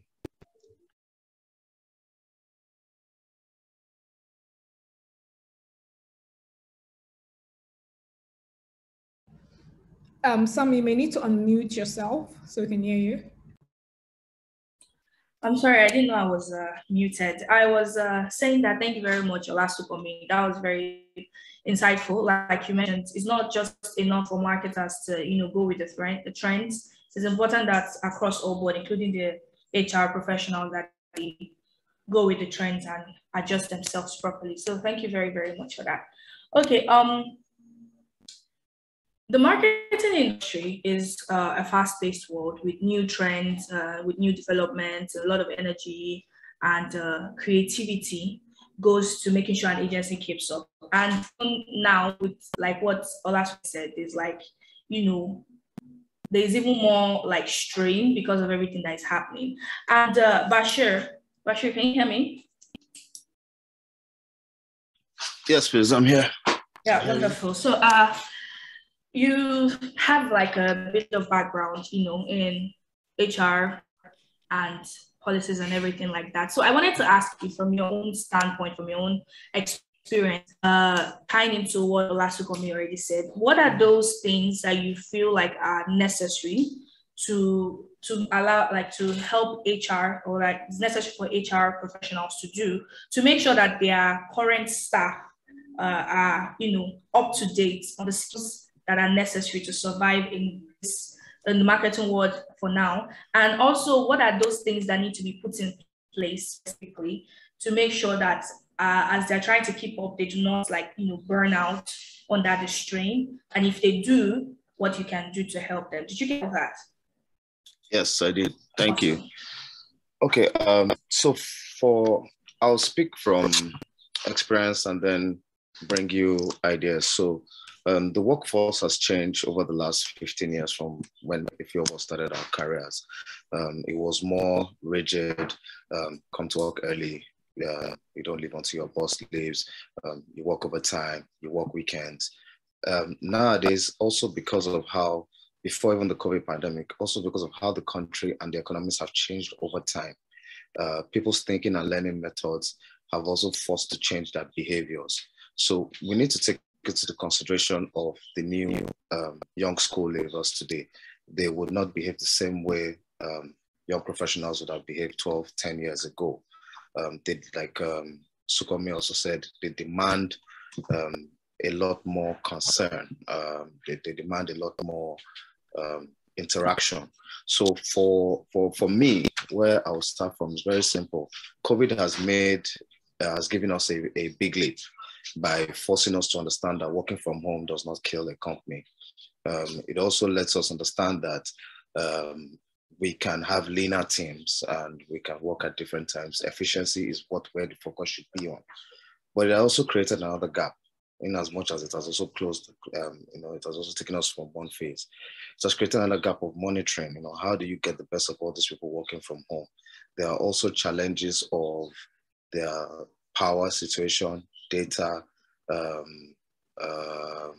even monitoring, the clocking in system. Yeah, so HR organizations need to take into consideration, are we going to look at how our salaries are modeled to begin to accommodate, some of this? Because when you're at home working from home, you're working on your power, you're working from within your own space. It's and that's really not on the company's bill, that's on your own bill.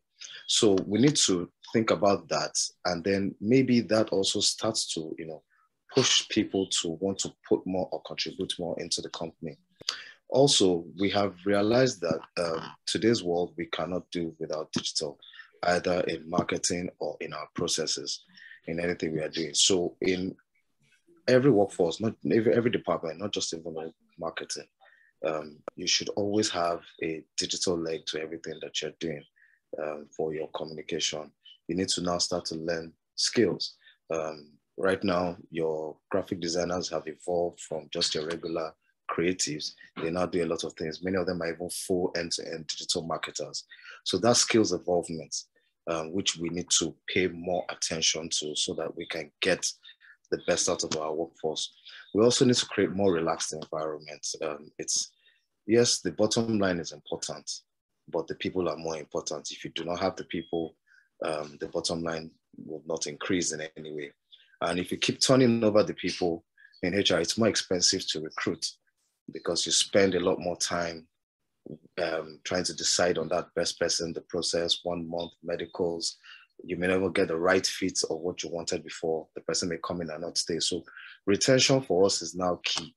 And retention for us has to do with developing their skills, paying attention to their soft needs, which are beyond the office, and then also building more employee engagement activities.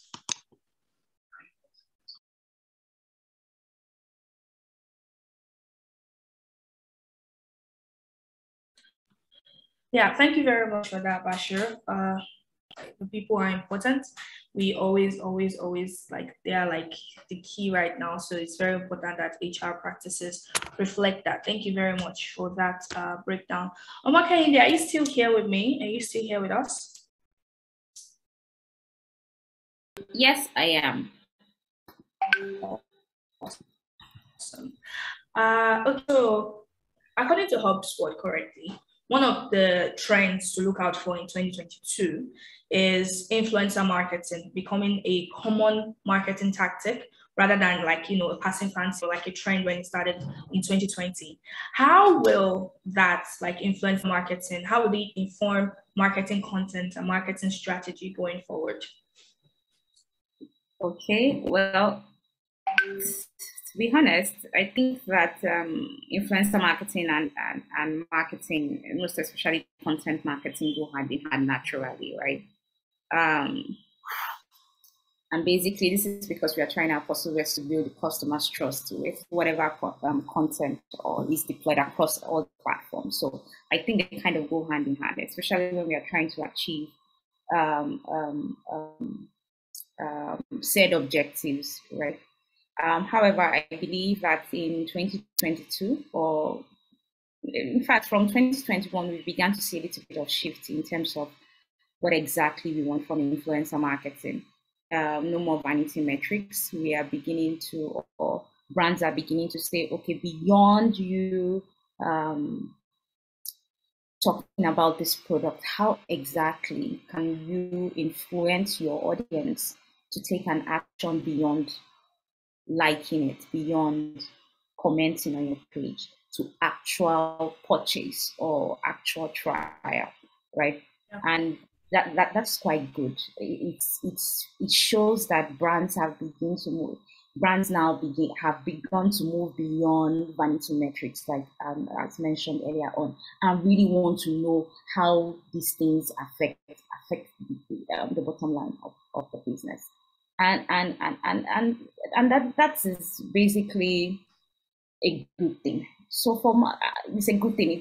It's a good thing because it also shows that we are becoming much more advanced in our thinking in terms of brands and services, and and telling ourselves that we deserve more. We deserve more than just vanity metrics. We want to know exactly. We want to be able to measure, to say this marketing spend that I have dedicated to this campaign is actually going to do this for me, apart from creating awareness or likes or shares or what it's going to actually be measurable, right? I can actually say this, I did this and it gave me these particular results that did these particular things to the sales of my products or my services. Okay. So I think that it will stay. Influencer marketing is here to stay. It's not going anywhere. It's just that going forward, we are beginning to demand for more as a brand, as a service, as an agency, or as an individual. We are beginning to say, see, we want more than that. What exactly are you doing? We've had some clients come to us and tell us that we want to work with influencers, but when discussing with these influencers, they should be able to drive this so number in terms of KPI, this number of downloads and this number of signups, right? When you receive that kind of request from your clients over and over again, you yourself will sit down and say, okay, truly, apart from the fact that I'm paying this huge amount to get you to create awareness, what else can you bring to the table for me, right? And that's a good thing. It's a good thing. Influencer marketing is not going, but the dynamics is changing in terms of marketing. We are beginning to request for more, and I am very optimistic or positive that with time, these are so-called influencers will also begin to accept the fact that to embrace this change, right? And understand that they have to bring more to the table. Yeah, I think that's very, very important, because I feel like because of the way influencer marketing started and everything, a lot of them are used to just, taking the product, taking a picture with it, posting on their stories, and bam, that's it. But that would no longer be enough, as you already said. Thank you very, very much, Omokende. Before I move forward, I would like to ask some of the questions that are that have been asked by the attendees. Sorry. Okay, so Olusegun, are you still here with us?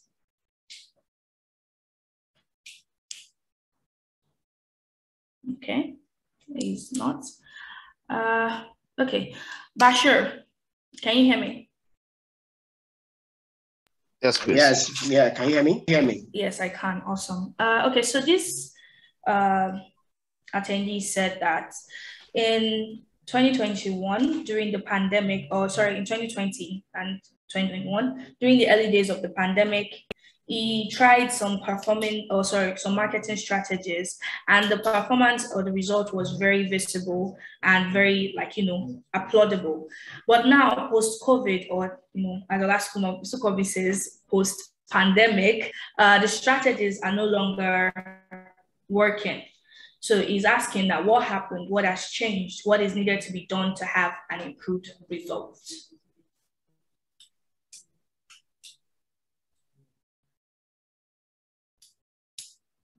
Did you get that, Bashir? Sorry, I thought the question was for Sheson when he answered. Sorry, can you just take it again? Sorry, I didn't get that. The question was for Sheson. I thought you were talking to Sheson, so I didn't get the question. Please, could you take it again? Okay. It's actually an open-ended question. The person didn't address it to anyone, so I'm just calling from. Okay. Yeah. So the question says, I engaged some of these digital marketing strategies at the early days of the pandemic, and the performance or result was boldly visible and greatly applauded to the glory of God. Now, in post-COVID, the strategies didn't do much. What happened? What has changed? What is needed to be done to have an improved result? Okay, I'm not privy to the strategies that were deployed, But from experience, what I can tell you is there was a shift in mentality for those two periods. Meaning, while we were home during pre-COVID or COVID era, COVID lockdown era, we were at home consuming more media content, basically. We couldn't go out, so there was less distraction. We had no other choice than to watch whatever was available on our TVs or on our phones. A lot of us discovered other talents that we didn't have. People just realized that they could become TikTok superstars while at home as well. But then immediately the ban was lifted. Many of us, especially we down in sub-Saharan Africa, went back to our old mode of, oh, we must be out there. We must try to do things the same traditional way.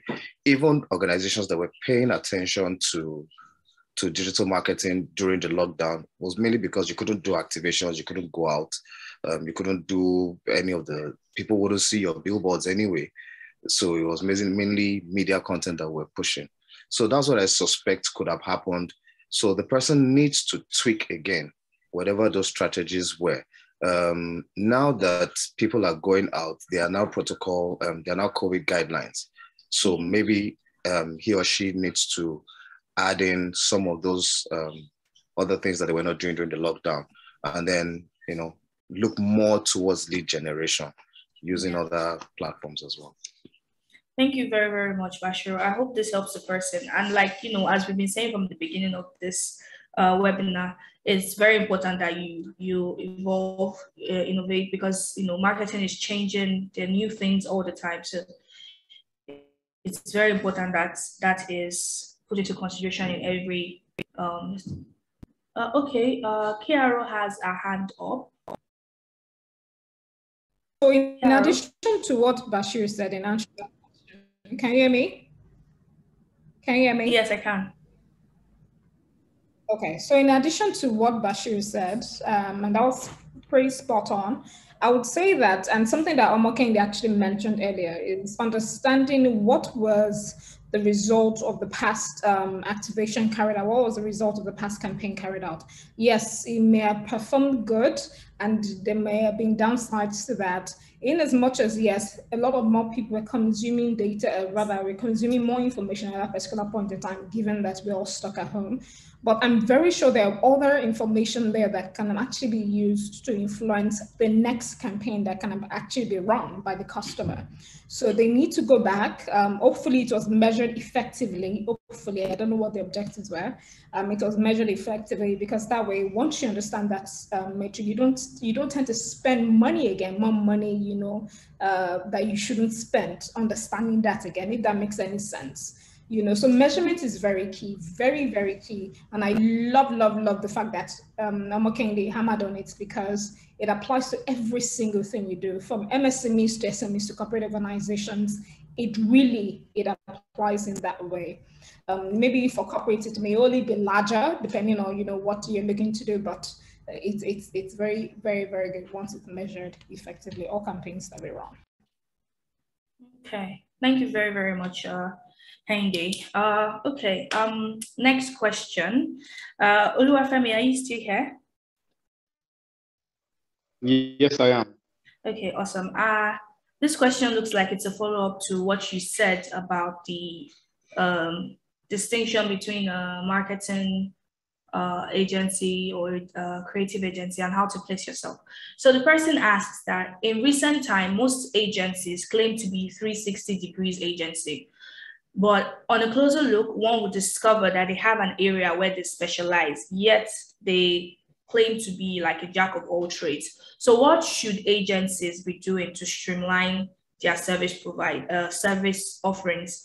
And I would also like to add to that and say, why is it important for agencies to streamline their service offerings? Okay, so what should do to streamline and why they should streamline? Mm-hmm. Okay. All right, so what they should do to streamline. So what to do to position now properly would be to cut off the things that, you cannot do very well. I mean, start from the things you can do very well, because that allows you to sell, and then you can add other things that you can, start from a place of high competency, and then branch out from there. So streamlining is cutting back. I will say that, they should cut back on services, things that they don't have proper processes for, or they cannot control the quality in a very manageable way, or, and then as they see results, they can apply, the process that works, the model that works on board new services that they can then render, and before then they should obviously have, done a lot of work into developing those services and developing those areas to then be competent, but sell only things you can sell. I mean, only the things that you can sell properly, So if you cannot, just cut back on it till you develop it and then sell it. Okay. So I'll say that, yeah. So the first one was what should they do to streamline, and the second one was it why? Why is it necessary for agencies to be streamlined? Yes, why is it necessary to streamline? If you don't streamline, you wouldn't really be positioned properly. I think that's sort of pretty straightforward. If you are not streamlined, people they can't remember you for one thing, or they can't remember you properly because you don't really leave an impression. You don't do it so well, or you've not developed it, properly. And that's the thing with streamlining. When you streamline, you have more. You've developed that area properly, so you leave an impression on the minds of your clients. Your service is well done. Most likely whatever product or service you're selling, is also going to hit the mark. And so why you should streamline is that it allows you to grow more. It allows you to, if you want onboarding too many services or being jack of all trades, is just carrying so much load that you don't need. Once you lighten that load, right, and you do some small things well, to some very target or niche audience, it's easy to grow. It's easy to add more load, but you can't start from a place of load and then want to still take on more load. Like you have to drop your load. That's how I'll say it. But you need to streamline. If not, you won't be positioned properly. Is my Thank you very much. As they say, jack of all trade, master of none. So it's very important that you pick your niche. Omokende.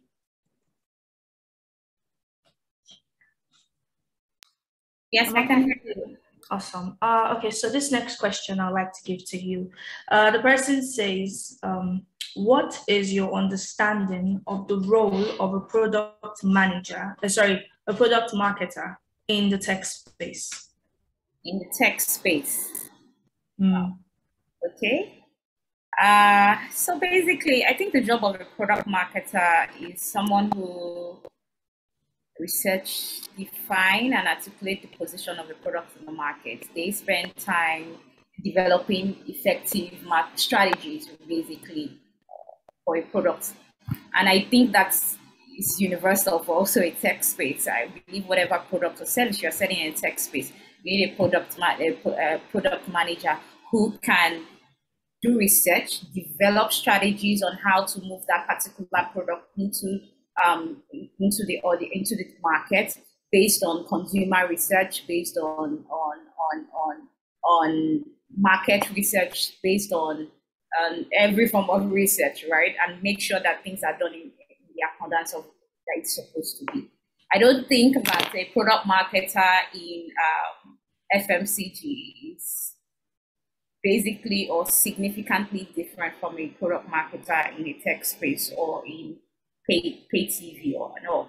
They are all performing one function, which is to make that product or service that they are putting out there for the audience is being put out there in the right way or with the right channels and with the right research or with the right research or data backing it up. Right. So I don't think there's anything, I don't know, maybe somebody else, but I don't think there's anything significantly different in the job of a product manager across all sectors.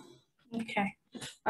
Thank you very, very much, Omokende. Okay, so moving on, I would now like to ask, throw a question to the panel that what are the trends? What are those trends that we should look out for in the marketing and digital space in 2022? Okay. Okay. I think from my own end, first one would be privacy. Privacy is very, very important. And I think that as a brand or a product, or as a brand, you need to begin to look for ways to effectively gather first-party data, right? Because of the privacy issues and the privacy stuff that is going on around now, we do not have the liberty, we do not have the liberty we had before in terms of gathering data. So now you need to consciously or find ways to effectively do that for yourself or for yourself as a brand. Another one is building community. We are moving beyond just creating, we are moving beyond just having audiences, but also creating a tribe, right? And this is based on the type of materials or content or marketing approach that we put out there for our products and services. People are moving. We need to, in 2022, brands that will win are brands that have been able to successfully build a community around their product or services, not just having this is my audience or this is my market. People that honestly, truly love your brand. And of course, the power of storytelling still remains key. 2022, for you to be able to build that community, you do need some solid to do things differently, and for you to be able to do things differently is explore storytelling in terms of marketing, a marketing approach. Is this the year we take data seriously? I hope so. I do hope so. I believe that in 2021 we began to see a shift in data processing in terms of when we want to come up with marketing campaigns. People have begun to refer back to data, research data, to and more like that. 2022 is looking good. Of course, we can see the increase in job requests for data analysts and more. And of course, a lot of people are beginning to ask more questions, ask for data. I know agencies are beginning to ask for data. You ask us to come up with a campaign that you've done before. Where's the data? How do we, so that we can work effectively? So yeah, I believe that in 2022, data is also here. We'll begin to pay more attention and request for data when we want to come up with campaigns or whatever marketing strategies that we need to push our brand forward and to meet our post objectives. Thank you very, very much for that, Omokende. According to what Omokende said, she talked about privacy and data, and those are two things that I want to pick out for now. So I don't know if anyone knows this, but this year we had sorry for that. iOS is not allowing is allowing people now to choose if they want to give out their unique identifier for advertisers. That's the IDFA. And also apparently in the EU, Google Analytics has been banned because of its GDPR violations. And although it's still in the EU and we're in Africa, but those kind of things tend to spread, just like Omokende said. So what happens when people actually start to opt out of sharing their data? Because I know now that anytime my phone asks me that would I like to share my data with this website or this application, I say no. So like what happens when people start to opt out, when the policies are preventing marketers from having access to their data? Because the data is very important, but what do we do when we no longer have access to that data? Olusegun. All right, can you hear me? Yes, I can now. Okay, fantastic. Sorry, I had a little bit of network issue, and you touched on a very important part, data privacy. But so it's easy to to look at the gloom side of it, right? And but we need to expand the market a little bit holistically, and knowing that, as you know, like they say, if you want to catch a rabbit, you behave like a rabbit, right? So customers are defining, you know, their journey, opting out, like you rightly said, from stuff like that. But marketers are clearly not sleeping, because it's a battle for the mind of the customer. And so it's neither here nor there what we are going to see in the future, right? Before now, nobody knew platforms like Netflix, Spotify, and a number of other things could shut out, you know, advertisers and generate their revenue majorly from subscription and so on and so forth. But it has not stopped, you know, the same customer who opts out from adverts, you know, on Netflix to watch, you know, TV stations.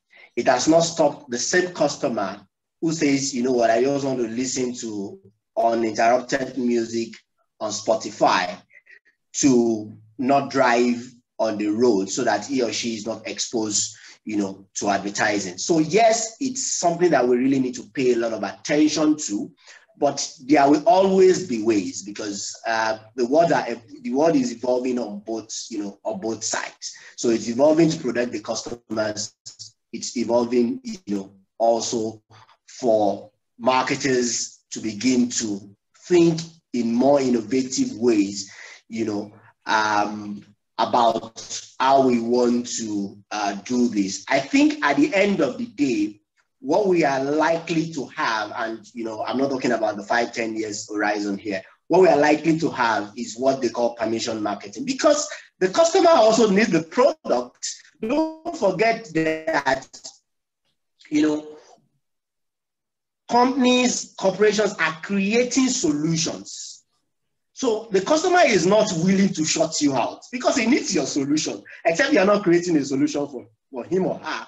So the truth of the matter is, what you're likely going to have is what Golden described as, you know, permission marketing, where I can willingly subscribe and I say, you know what, I don't want to receive email newsletter from 1,000 people, but I love to get it from Red Wolf, right? And I'm going to stick to those. And Red Wolf and his contemporaries, we continue to battle for my data. Data now becomes a currency. My email address, my phone number becomes a currency, and needs to earn it. Okay, so we are not going to have a blackout in marketing. I can assure you that. Most of the time, as marketers, we always want to look at ourselves from the other side of the coin. Oh, we are at the mercy of the customer. But no, customer is not always king. And we have seen it, you know, time and time again. People queue to buy, you know, Apple products. Queue. Why? I will say customer is king, but there is a solution. There is something that Apple has created. So we are not going to have a blackout. I think that's like the summary of what I say in terms of, you know, but people, advertisers will now need to work more, because like I said, it will become, my data will become a currency. You have to earn it. You know, you are not going to just get on this thing and just say, oh, the telecoms company should just send email or send SMSs, you know, to me, and so on and so forth. So there will be gateways. And you've already seen, you know, some things that are going, you know, out there. So there will be gateways, and we customers, we are going to use our own hand to subscribe to those channels to say, you know what, serve me advertisements. Okay, so it's not gloom. That's the way I see it. Okay. Yeah. Sorry. Kiara has her hand raised again. Yes, I do. So I'm looking to add to all that Shesa has rightly mentioned. But honestly, and also someone commented, an attendee commented, he's saying things like, there goes another academic term, permission marketing. Immediately he said that, I actually caught it as well. So to be honest, permission marketing or privacy in getting people's data at all, to be honest, that ought to have been what it's supposed to have been from the onset, to be honest. You see a lot of, for example, at Pandora, we've worked with a lot of our partners who are website developers and designers, and that would take me to something that maybe I'll touch on later on about one of the initial questions you asked about, 360 agencies and so on and so forth. I'll come to that. When it comes to privacy, when it comes to getting people's data, to me, it makes no sense, and I'm a very honest person, and I'll just hit the nail on the head, to automatically subscribe people without their input, because that way you're kind of shooting yourself on the foot. Let's say you are providing, maybe you have an e-commerce store and the person that just shopped on your website maybe is an expectant mother. And as an e-commerce store, you provide other myriad of services that has to do with, expectant mothers, maybe the tramp and whatever it is. What you do at that point in time before the checkout is, would you like to see more information about, maybe a baby seat, a car seat for a baby, and so on and so forth? If the person clicks yes, fine, show them such information. If they don't click yes, why are you sending them such information? Like, it beats me, honestly. And this is the reason why I believe Amazon really, I've shopped on different sites. Amazon remains one of the best sites I've ever shopped on, because I stay in Africa, I stay in Nigeria, and they're very particular when it comes to personalization of their marketing efforts. Very, very particular. I love reading books, so I buy a lot of my books from Amazon.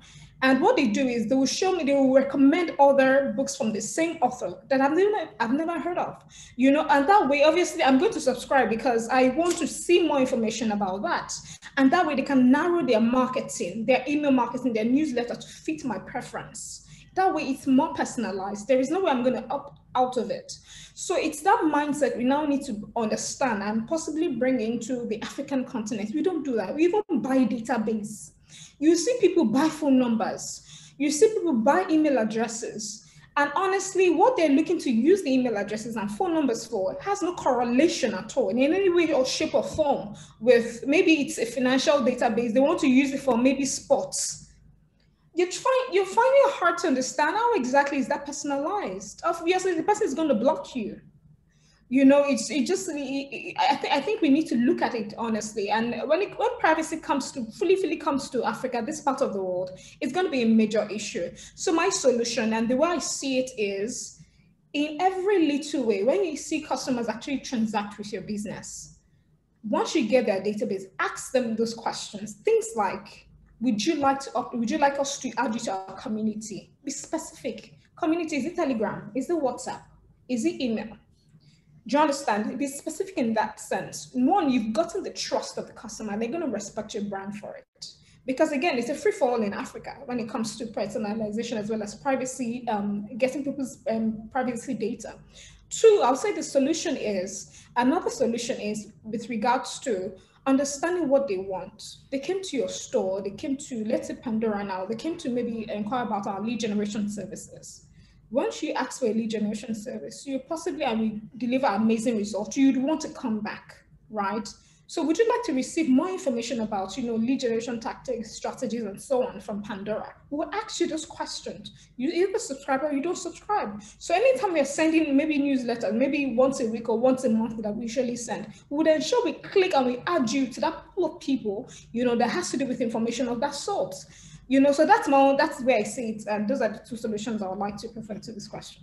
Okay, Bashir has his hand raised, but before please go ahead, Bashir. Okay, thank you for having me. So I just want to quickly talk about how this data protection laws are really affecting us as online advertisers. And there's just one thing I think would really, we would see this year starting to change. What are the data protection laws really talking about? It's talking about consent mostly. It's talking about responsibility. So consent on the part of the user or the customer, and then responsibility on the part of the advertiser or the organization. Not even just on the organization, not advertisers only, different organizations. And if we look at the GDPR itself, which is the General Data Protection Regulation for the EU, it's the toughest in the world, and a lot of people are modeling after it. And if we study it as advertisers ourselves, it gives us a platform for us to be able to build and to us be able to act more responsibly. And the most important article in that is the Article 7, which talks largely about consent. So you must obtain the consent, you must obtain it in a written form that clears any ambiguity. You must also, the user must also have an idea of what his data is going to be used for, the extent of how his data is going to be used. These are tough questions that we advertisers don't want to answer because we just want to put bulk money into a budget and blast it to one location, blast it to another target audience. It takes more work to sort through the shredding and get the exact audience of what we want. If we look at it, Africa is not so far. Already today, of 54 countries, 10% of us already have data laws. 5 of us makes 10% of the 54 countries. And we already have data laws, and that's Nigeria, Kenya, Mauritius, South Africa, Uganda. Now, if you look at all these countries, Uganda is a country that has a lot of tough stand on anything foreign. They don't trust people picking their data. They're not sure of what people want to do with their country. So for them, it's more of a defensive and from a sovereign point, protecting their people. For us in Nigeria, we saw the debacle with Twitter. And it came from an informed point that social media has kind of played a role in toppling governments or causing some sort of springs around Africa. So down here, you would see a lot more squeeze on information, which means that we now need to start paying attention to things in the Article 7. So if you are going to ask me for my consent, you don't just ask me, oh, can I get this and this? You need to also give me a short prelude of, okay, you are going to be getting advertisements in so areas or sectors. If you're fine with it, that's okay. And so long as, again, within the Article 7, it does not compel the user to accept based on a condition. So you can still accept the service. You can still access the service or provide the service without providing as much data or irrelevant data. Some people, to open, for example, for banks, we would ask you for your basic bio data. We won't start asking you for other things that are non-related to open an account, like your children's school and all of those things. This is a personal account. But when you start to go out of line and all of that, that's why you find a lot of organizations just want to collect all the data on somebody, whether it's relevant or not.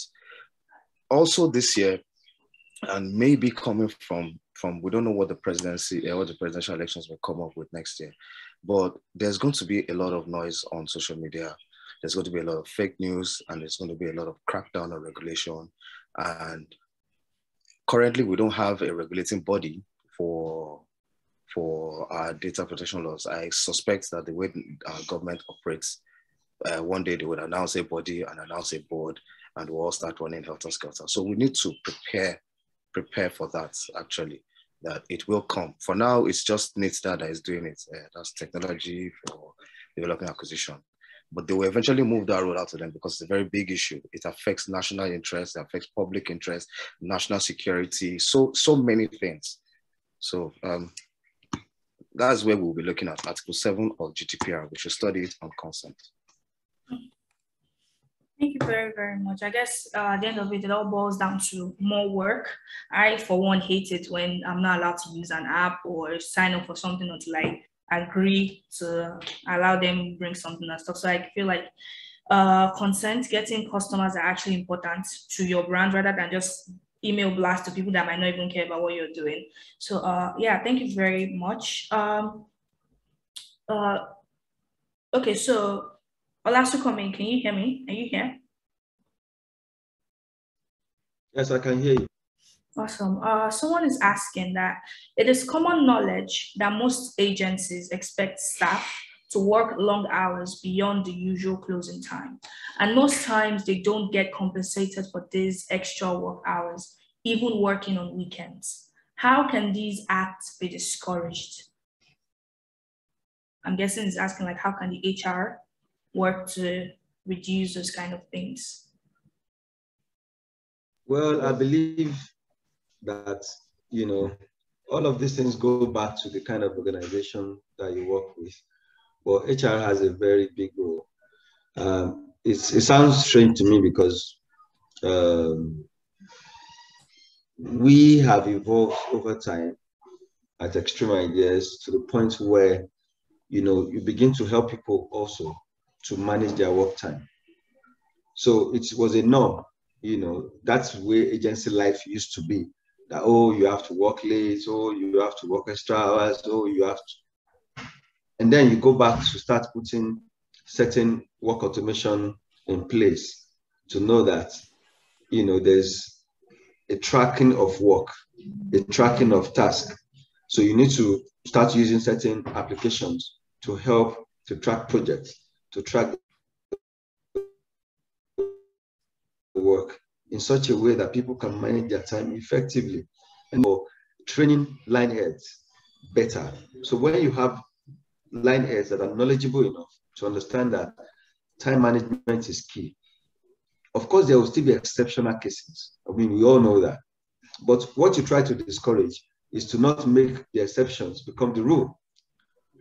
So, and where there are exceptional cases, of course, you also need a good HR professional or person who is able to be more, in fact, let me take that word back, not a good one, an influential one, who can talk to management and be able to work out a form of compensation for people where it becomes almost impossible to run away from that extra time of work. If you put people to extra time of work, then you must have a good compensation plan in place to be able to compensate them adequately. And that's why I'm saying that you need an influential HR professional. You just don't need an HR professional that is just, as a figure there, and that's all they do. So then it goes back to the ability to be able to influence things where they operate and be able to influence management in such a way that they can see things in a better way.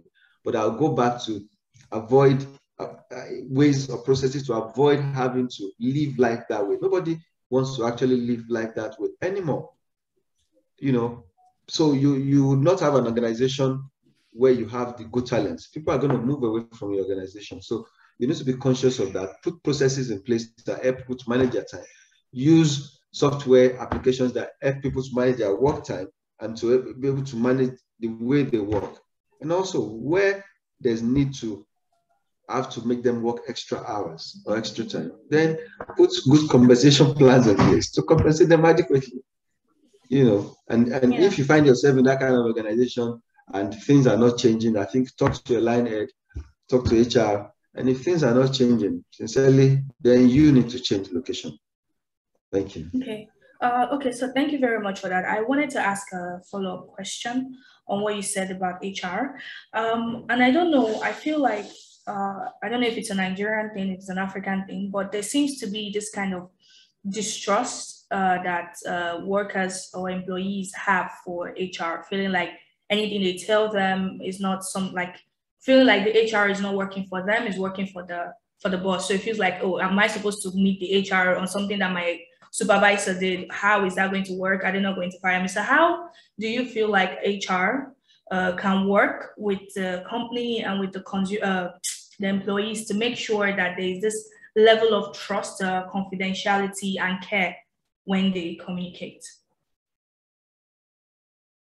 I think it still goes back to processes. So there are certain processes in place in organizations or policies of organizations that allow you to have channels of complaint. There's a channel for making your grievance known. There's a channel or process for making your complaints known. So it does not, so if or where you believe that you may be on the spot, then you use one of those channels where maybe you can remain anonymous. So people now use Google Forms to KYCs or to just do some touch points in the organization, or certain software that you can use to send in your complaints, and you don't necessarily have to, your name doesn't have to come up if there's distrust in your organization. But because again, that's where HR managers need to do better, to create that kind of organization where people don't have to hide to say what is on their mind. You need to be able to create that kind of work culture or environment where people are able to do that. So I will encourage HR managers to begin to move away from, you're just not the stooge, you're just not there to, answer to, yes, there's always a balance, but you must present yourself in such a way that people begin to know that confidentiality is held very high, even in terms of coming forward to say what is on their mind. And you must build an organization where people can speak what's on their mind. Else, you just wake up one day and not have an organization at all. So it's very important that the workplace culture encourages people to speak up, and be able to say what's on their mind. Of course, not in any way that is negative or attacking anybody's personality, but they must always have the opportunity to speak what they have in mind. That is the kind of work culture, and that's the kind of environment that HR managers should try and build. Thank you. Thank you very much. Bashir, I saw that you raised your hand before, but you've taken it down. Did you want to ask something? Okay, no, that was for when I was making my previous comments. I stepped out, so I just came back. Awesome. Oluwafemi, can you hear me? Yes, I can. Awesome. Okay, so with the introduction of the metaverse and all the innovations that are happening in marketing technology-wise, I feel like almost everyone is like curious and a bit confused about where exactly AR, that's augmented reality, and artificial intelligence fits into marketing.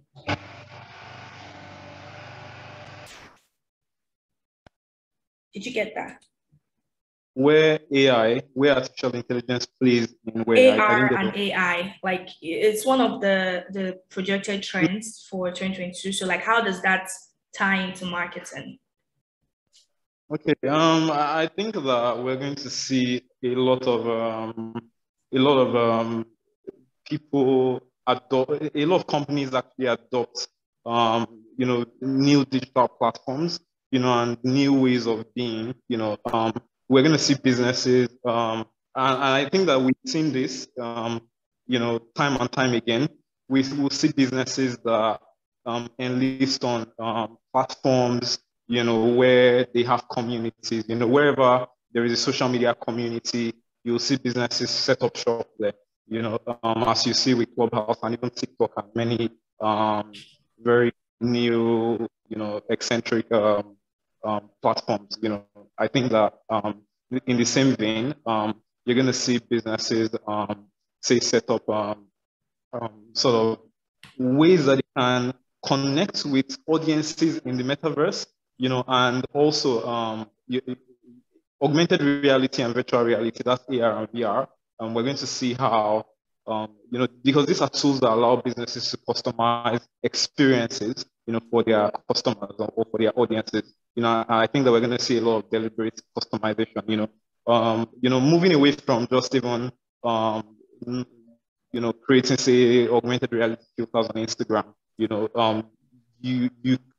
with the metaverse, that can take on a very realistic experience, where people can feel, smell, touch, and just sort of really taking more than, taking a variety of experiences, and businesses can sort of, so you can imagine in a full immersive experience like that, you can imagine,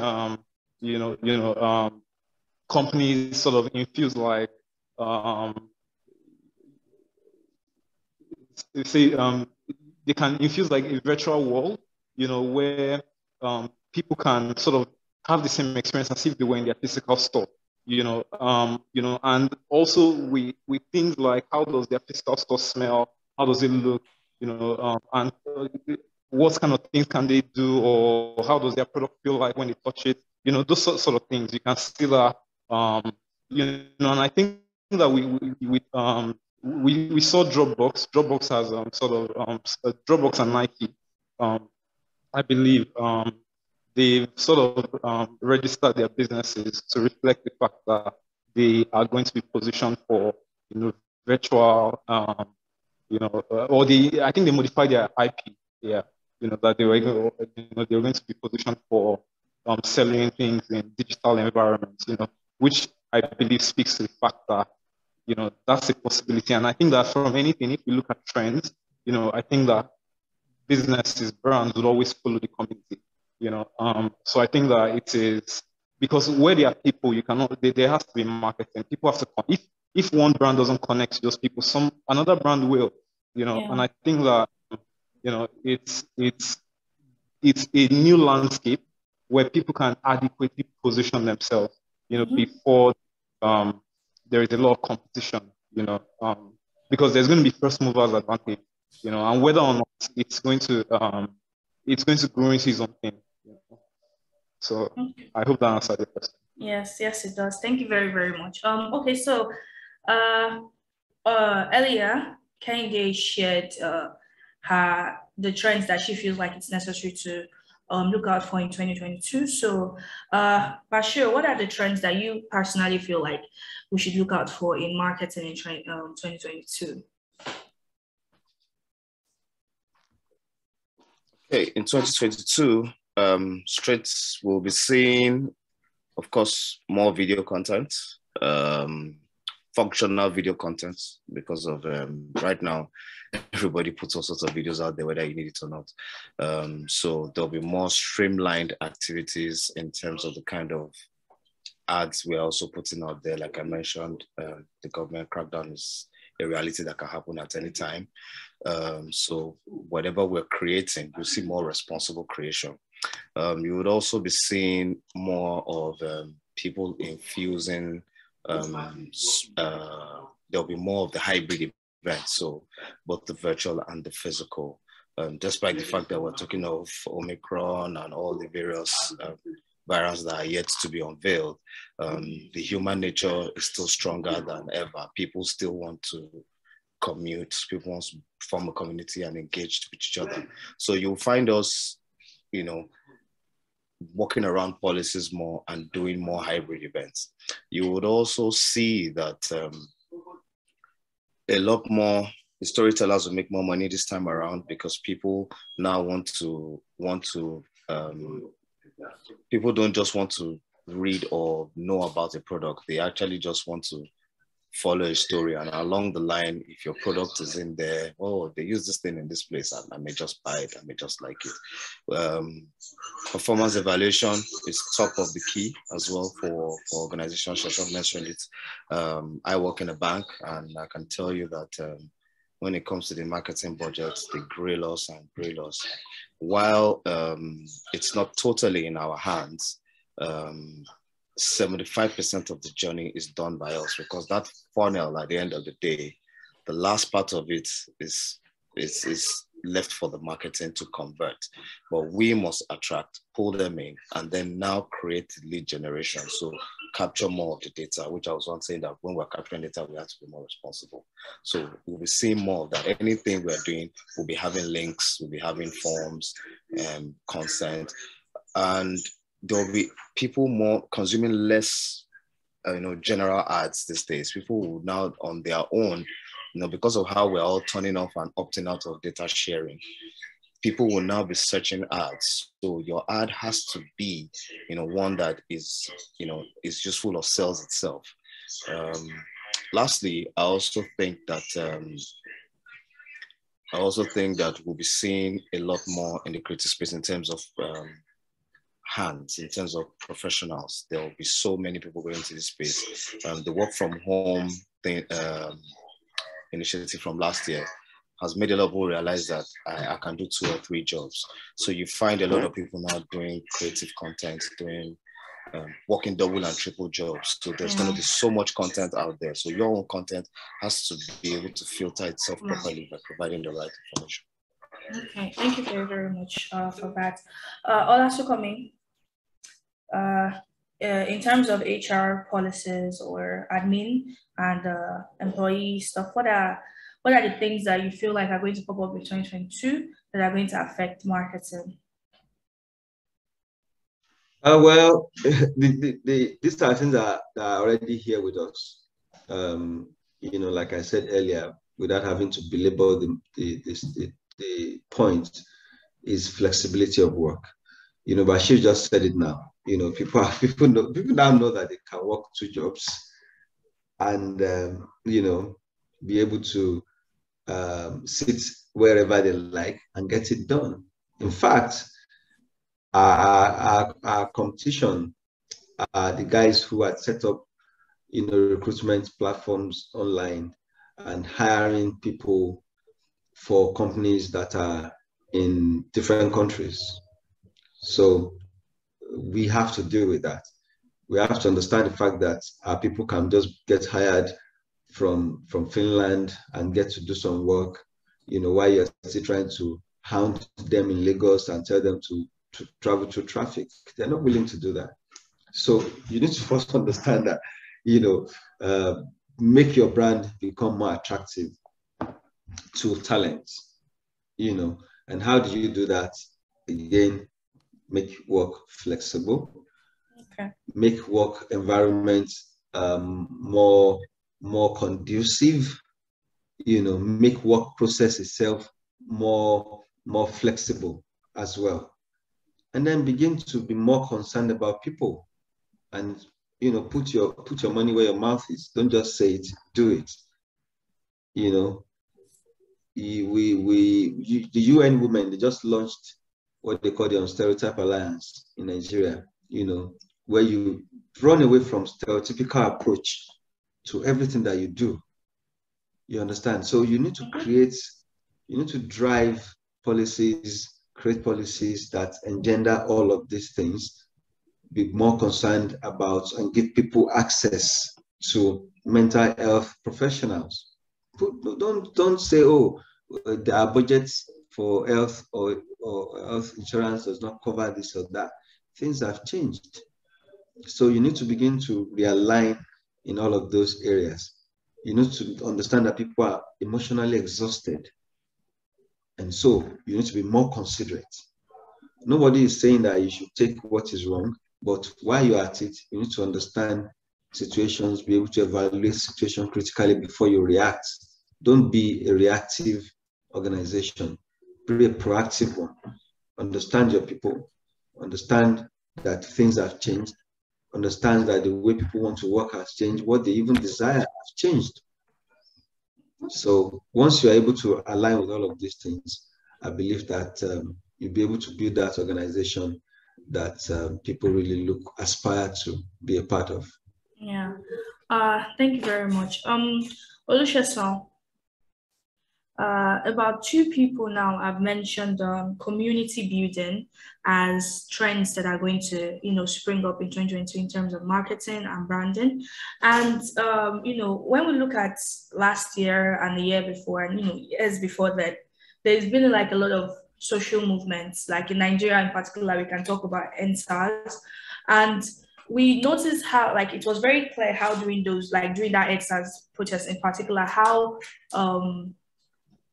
people were very, very hostile to brands that were not getting involved, that were not speaking on those movements, that were not doing anything. There was no public advocacy. So I wanted to ask you, how do you feel this involvement in social movements, in political movements, how do you feel it's important to build in a community with your people? And why is it that despite the fact that it is important to build a community, people, a lot of brands, a lot of marketing agencies are still not seeing that importance and implementing it in their strategies?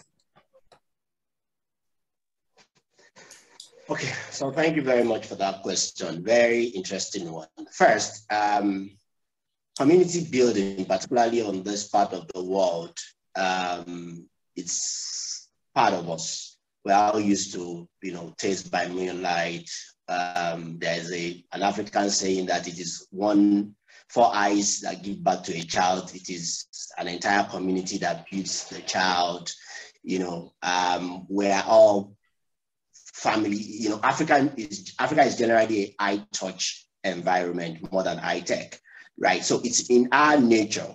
All right, that's number one. Number two, human nature by itself, we want community. Okay, so and that's why when you get out of where you are, you are likely more attracted to people who look like you because you just find that commonality. you travel out of the country, right? You see a Black person, either the Black person speaks English or not. There's just this familiarity that comes, you know, or somebody, you get into a strange place, somebody answers the same name as you, you find that, you know, attraction to that person almost on it. So it's human nature, psychologically, it's human nature to seek and, you know, look for communities. And I think that is one thing that brands are keen, you know, into. There is now the dynamics of, you know, what does the community stand for, right? And that probably take us to the point you mentioned about the EndSARS movement and how, you know, the people, we are calling out brands to, you know, to support their cause and so on and so forth. So let me take that in two dimensions. First, the brands are not likely to support because they are subjects of regulations. Okay? You know, as international as Twitter is to us, we also what, you know, happened to them. So imagine if that is a Nigerian company, and I use that very loosely, because one thing I used to tell people, most of the time there are not things that are peculiar to Nigeria. So please permit that. So I don't mean it in that real sense of it. It's a discussion for another day, right? But our environment here is not that mature for brand to start taking that position, even although, you know, customers demand, they crave about brands that, you know, support their purpose. But there is one part of it that I felt, you know, was a missed opportunity, and that was, you know, and before I go to the final part, which is why does brand, you know, don't take, you know, those things. So first is regulation. Second is the fact that the environment here doesn't seem to have grown to the point where people purchase or own a brand for what it stands for, right? Mm-hmm. So if I don't support, what is the backlash, for example, on company who did not support EndSARS? I don't remember, you know, if any company is feeling it correctly, right? What is, we saw what happened, you know, during the crypto, you know, issue, and how, you know, regulation again made, you know, banks starting to crack down on, you know, on customers. What is the implication of that? We all saw it on Twitter and every other thing like that. But today, things are back. And so why should I risk regulation if the customers, I know that the customers that I want to defend are, you know, as ephemera or, you know, can switch either way. So there's nothing to lose in the real sense of it. But there is the mind to win for marketers. And that's why I said that there was an opportunity that I felt, you know, some brand lost during the Tiwa Savage, you know, scandal, right? Mm-hmm. Because everybody just ran away from that fact because of what happened. But there was a very important part, which I think that brand could have, or the brand that she supported or that support her could have leveraged, which is the point of blackmail, right? But everybody ran away from the, you know, from the innuendos that came with, you know, whatever, you know, has happened.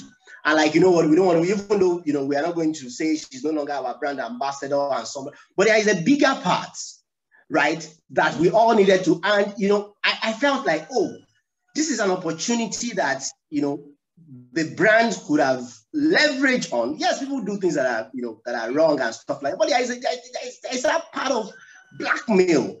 And we need to have stood up for such, you know, purpose, but unfortunately we were not able to, you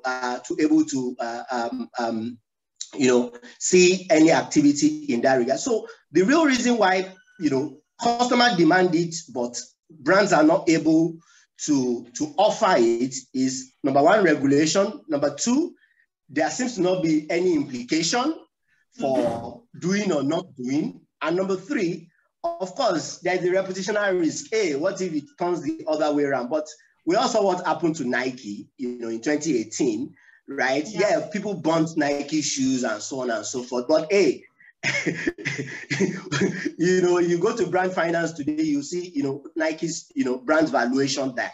So we need a little bit of, and I usually say that there is a very thin line between creativity and madness, right? Yeah. So, you might do such, and it could have gone, bust for Nike as well. But yeah, I think it was a brand that understood that standing for the people, it's ultimately a winner. And it stood by that, by that fact, and so on and so forth. So basically, regulation, second, there is no implication or there is no repercussion for not, supporting. And lastly, there is the fear of, reputational risk, and nobody just wants to, be the one, whose head will be put on the slaughter board. Okay, wow, thank you very much. I feel like I actually agree with the aspect that there is no real damage done to brands or companies whenever they do something that people don't agree to.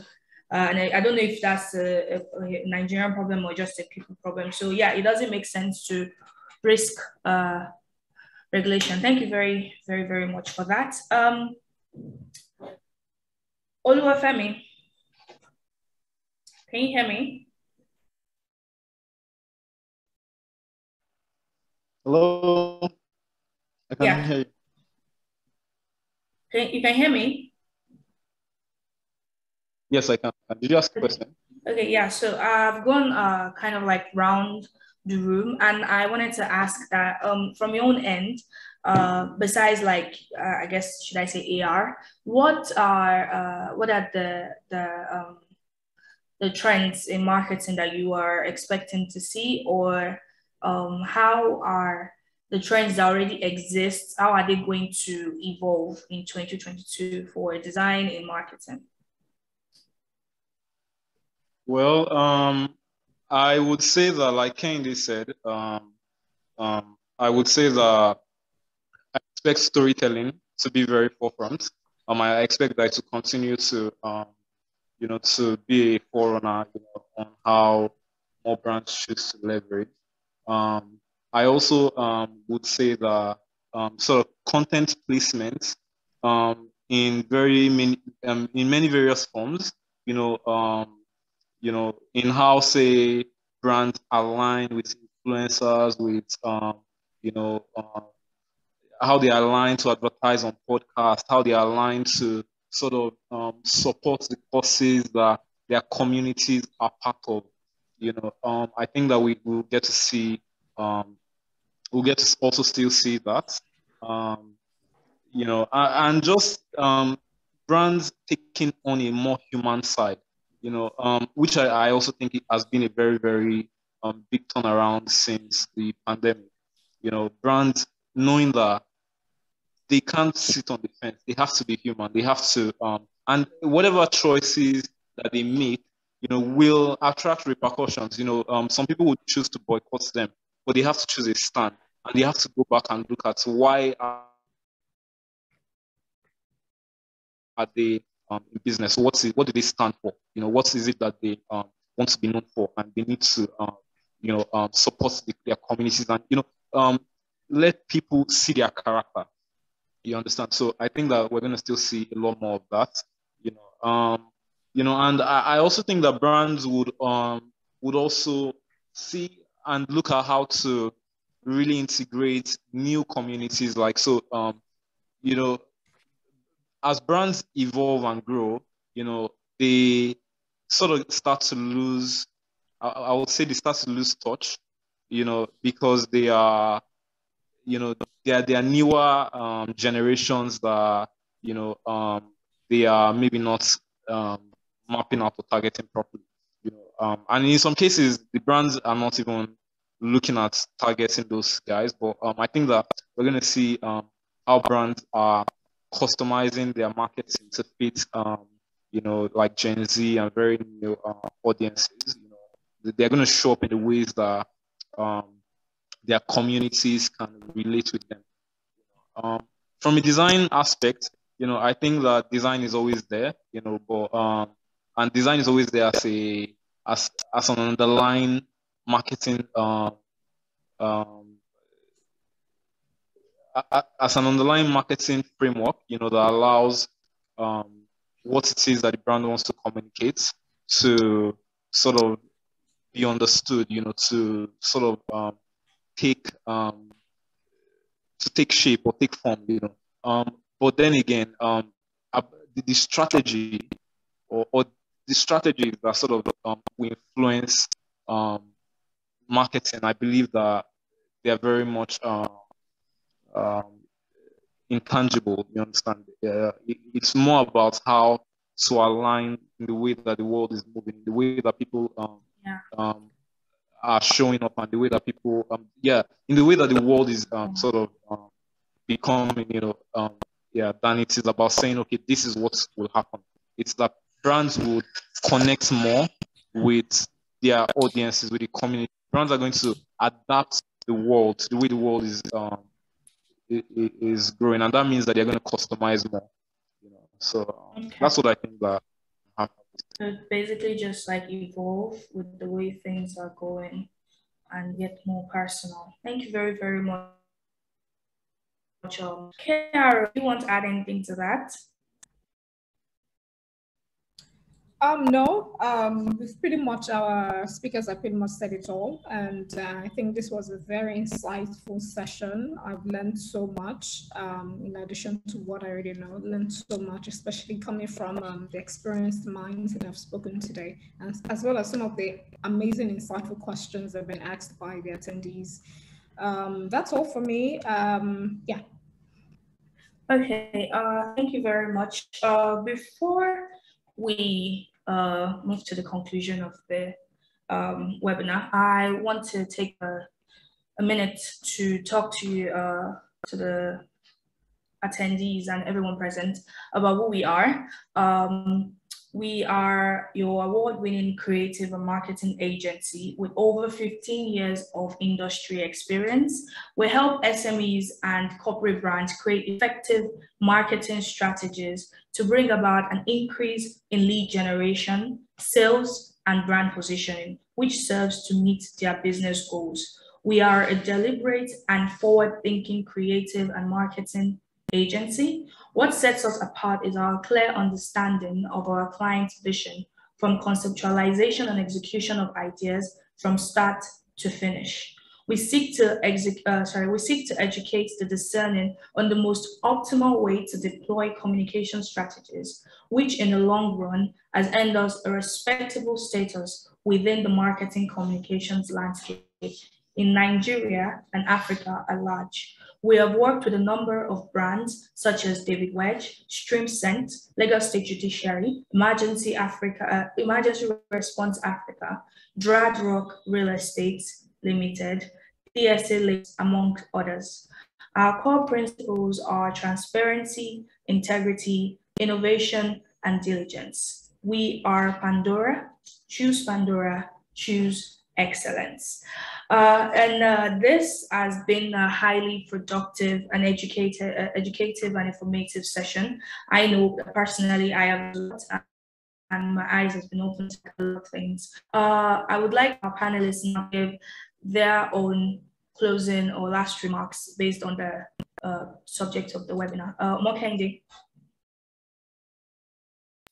All right, thank you so much again for the opportunity. Like I said, 2022 is going to be a fantastic year across the board in terms of from the brand aspect and the consumer aspect, and I'm so looking forward to several things that some of the trends that will be latching on this year, and so many other things. So basically, that's just it.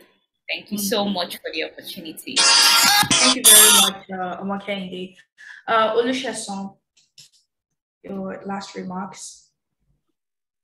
All right, thank you very much, Pandora. I think the biggest part of this for me is the learnings that I'm able to take from, the contribution of Bashir, Omakende, Sukomi, and, my creative guy, Oluwafemi, right? I think, this kind of platform provides us with that, cross-fertilization of ideas, and I can see what's happening in the digital world. I can see what is happening in the metaverse. I can see what's happening, in the financial sector and, the data entry, the data privacy space. So I really, feel, fulfilled and, blessed with the kind of information that has been shared on this platform and the kind of very challenging questions that you've been throwing as the moderator. I think you've done an excellent job. Carol, thank you for the back end and holding it very strongly. I think you've done an amazing job as well, from the communication to everything that everyone has done, and to the audience who has come to also share part of, what we have here today. The questions are also very challenging for, all of us. It's going to take some of us back even to the drawing board to think about how we're going to make 2022, an amazing year for marketing. So it's not gloom. There's a lot of positive out there. And I think, the world is for us to meet. So this year, let us all go big and do amazing stuff. So see you on the other side of laughter. Thank you. Bye-bye. Thank you very much. Bashir, would you like to add anything to the audience? I just want to thank the team for putting this together. And also you, Samiat, for the questions you threw. They ranged from every angle of the aspects of our job, from the approaches, the regulation, the people, and then even the outlook itself. So as it is, I feel our audience are equipped with some knowledge. You may just want to put out our information there in case they want to reach out for more details or more questions and more answers. I also look forward to another session that Pandora should organize, and I think it should be maybe later in the year. You guys think about it. We should do something for the people as well.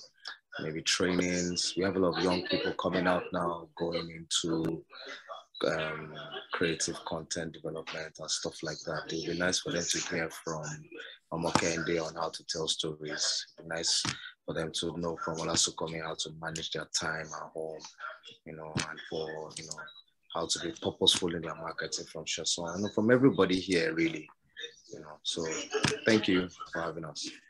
Thank you very much, Bashir. Oluwafemi. Well, I believe that all the panelists have said it all.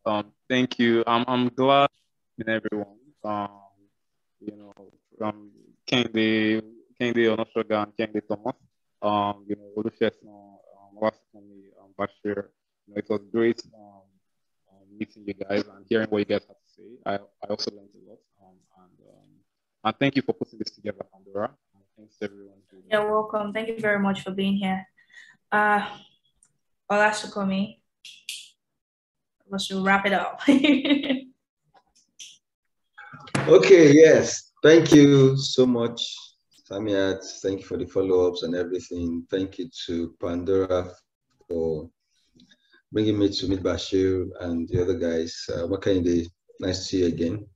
Kiaro, thank you so much. And for the people who had made our time to also come listen, we really appreciate you. We couldn't have been speaking to ourselves. So thank you for the questions thrown at us, and we also able to learn a couple of things, from some of the conversations that has happened here, which I would also be, looking at in my own space, especially for my creative guys and the guys in content and everyone. It's been a very good learning session for me, really. Most importantly, like they say, there's a reason why there is the H before the R. There's human before the resources. So please, let's always put people first in everything that we do. And, I believe that we would have a very wonderful 2022. Thank you. Yeah, thank you very much. Thank you all for being a part of this session, for sharing your knowledge and your expertise with us, and for providing such useful information and practical action points. Because I believe it's one thing for you to have information, and another thing for you to have action points. So thank you for providing that for facing 2022 marketing wise. Thank you also to our amazing audience. Thank you for your questions. You all made this webinar interesting, and we look forward to having you participate just as well in our future programs, because trust us, Pandora still has a lot in store for you. A reminder once again that the recorded version of this webinar will be available on demand. Also, remember to tag us at Pandora Agency across all social media platforms with any of your webinar posts, and use the hashtag a Pandora webcast. Once again, I remain your humble host and moderator, Samia Olaide, and it's been lovely having you. Have a great rest of the day and week. Thank you. Goodbye.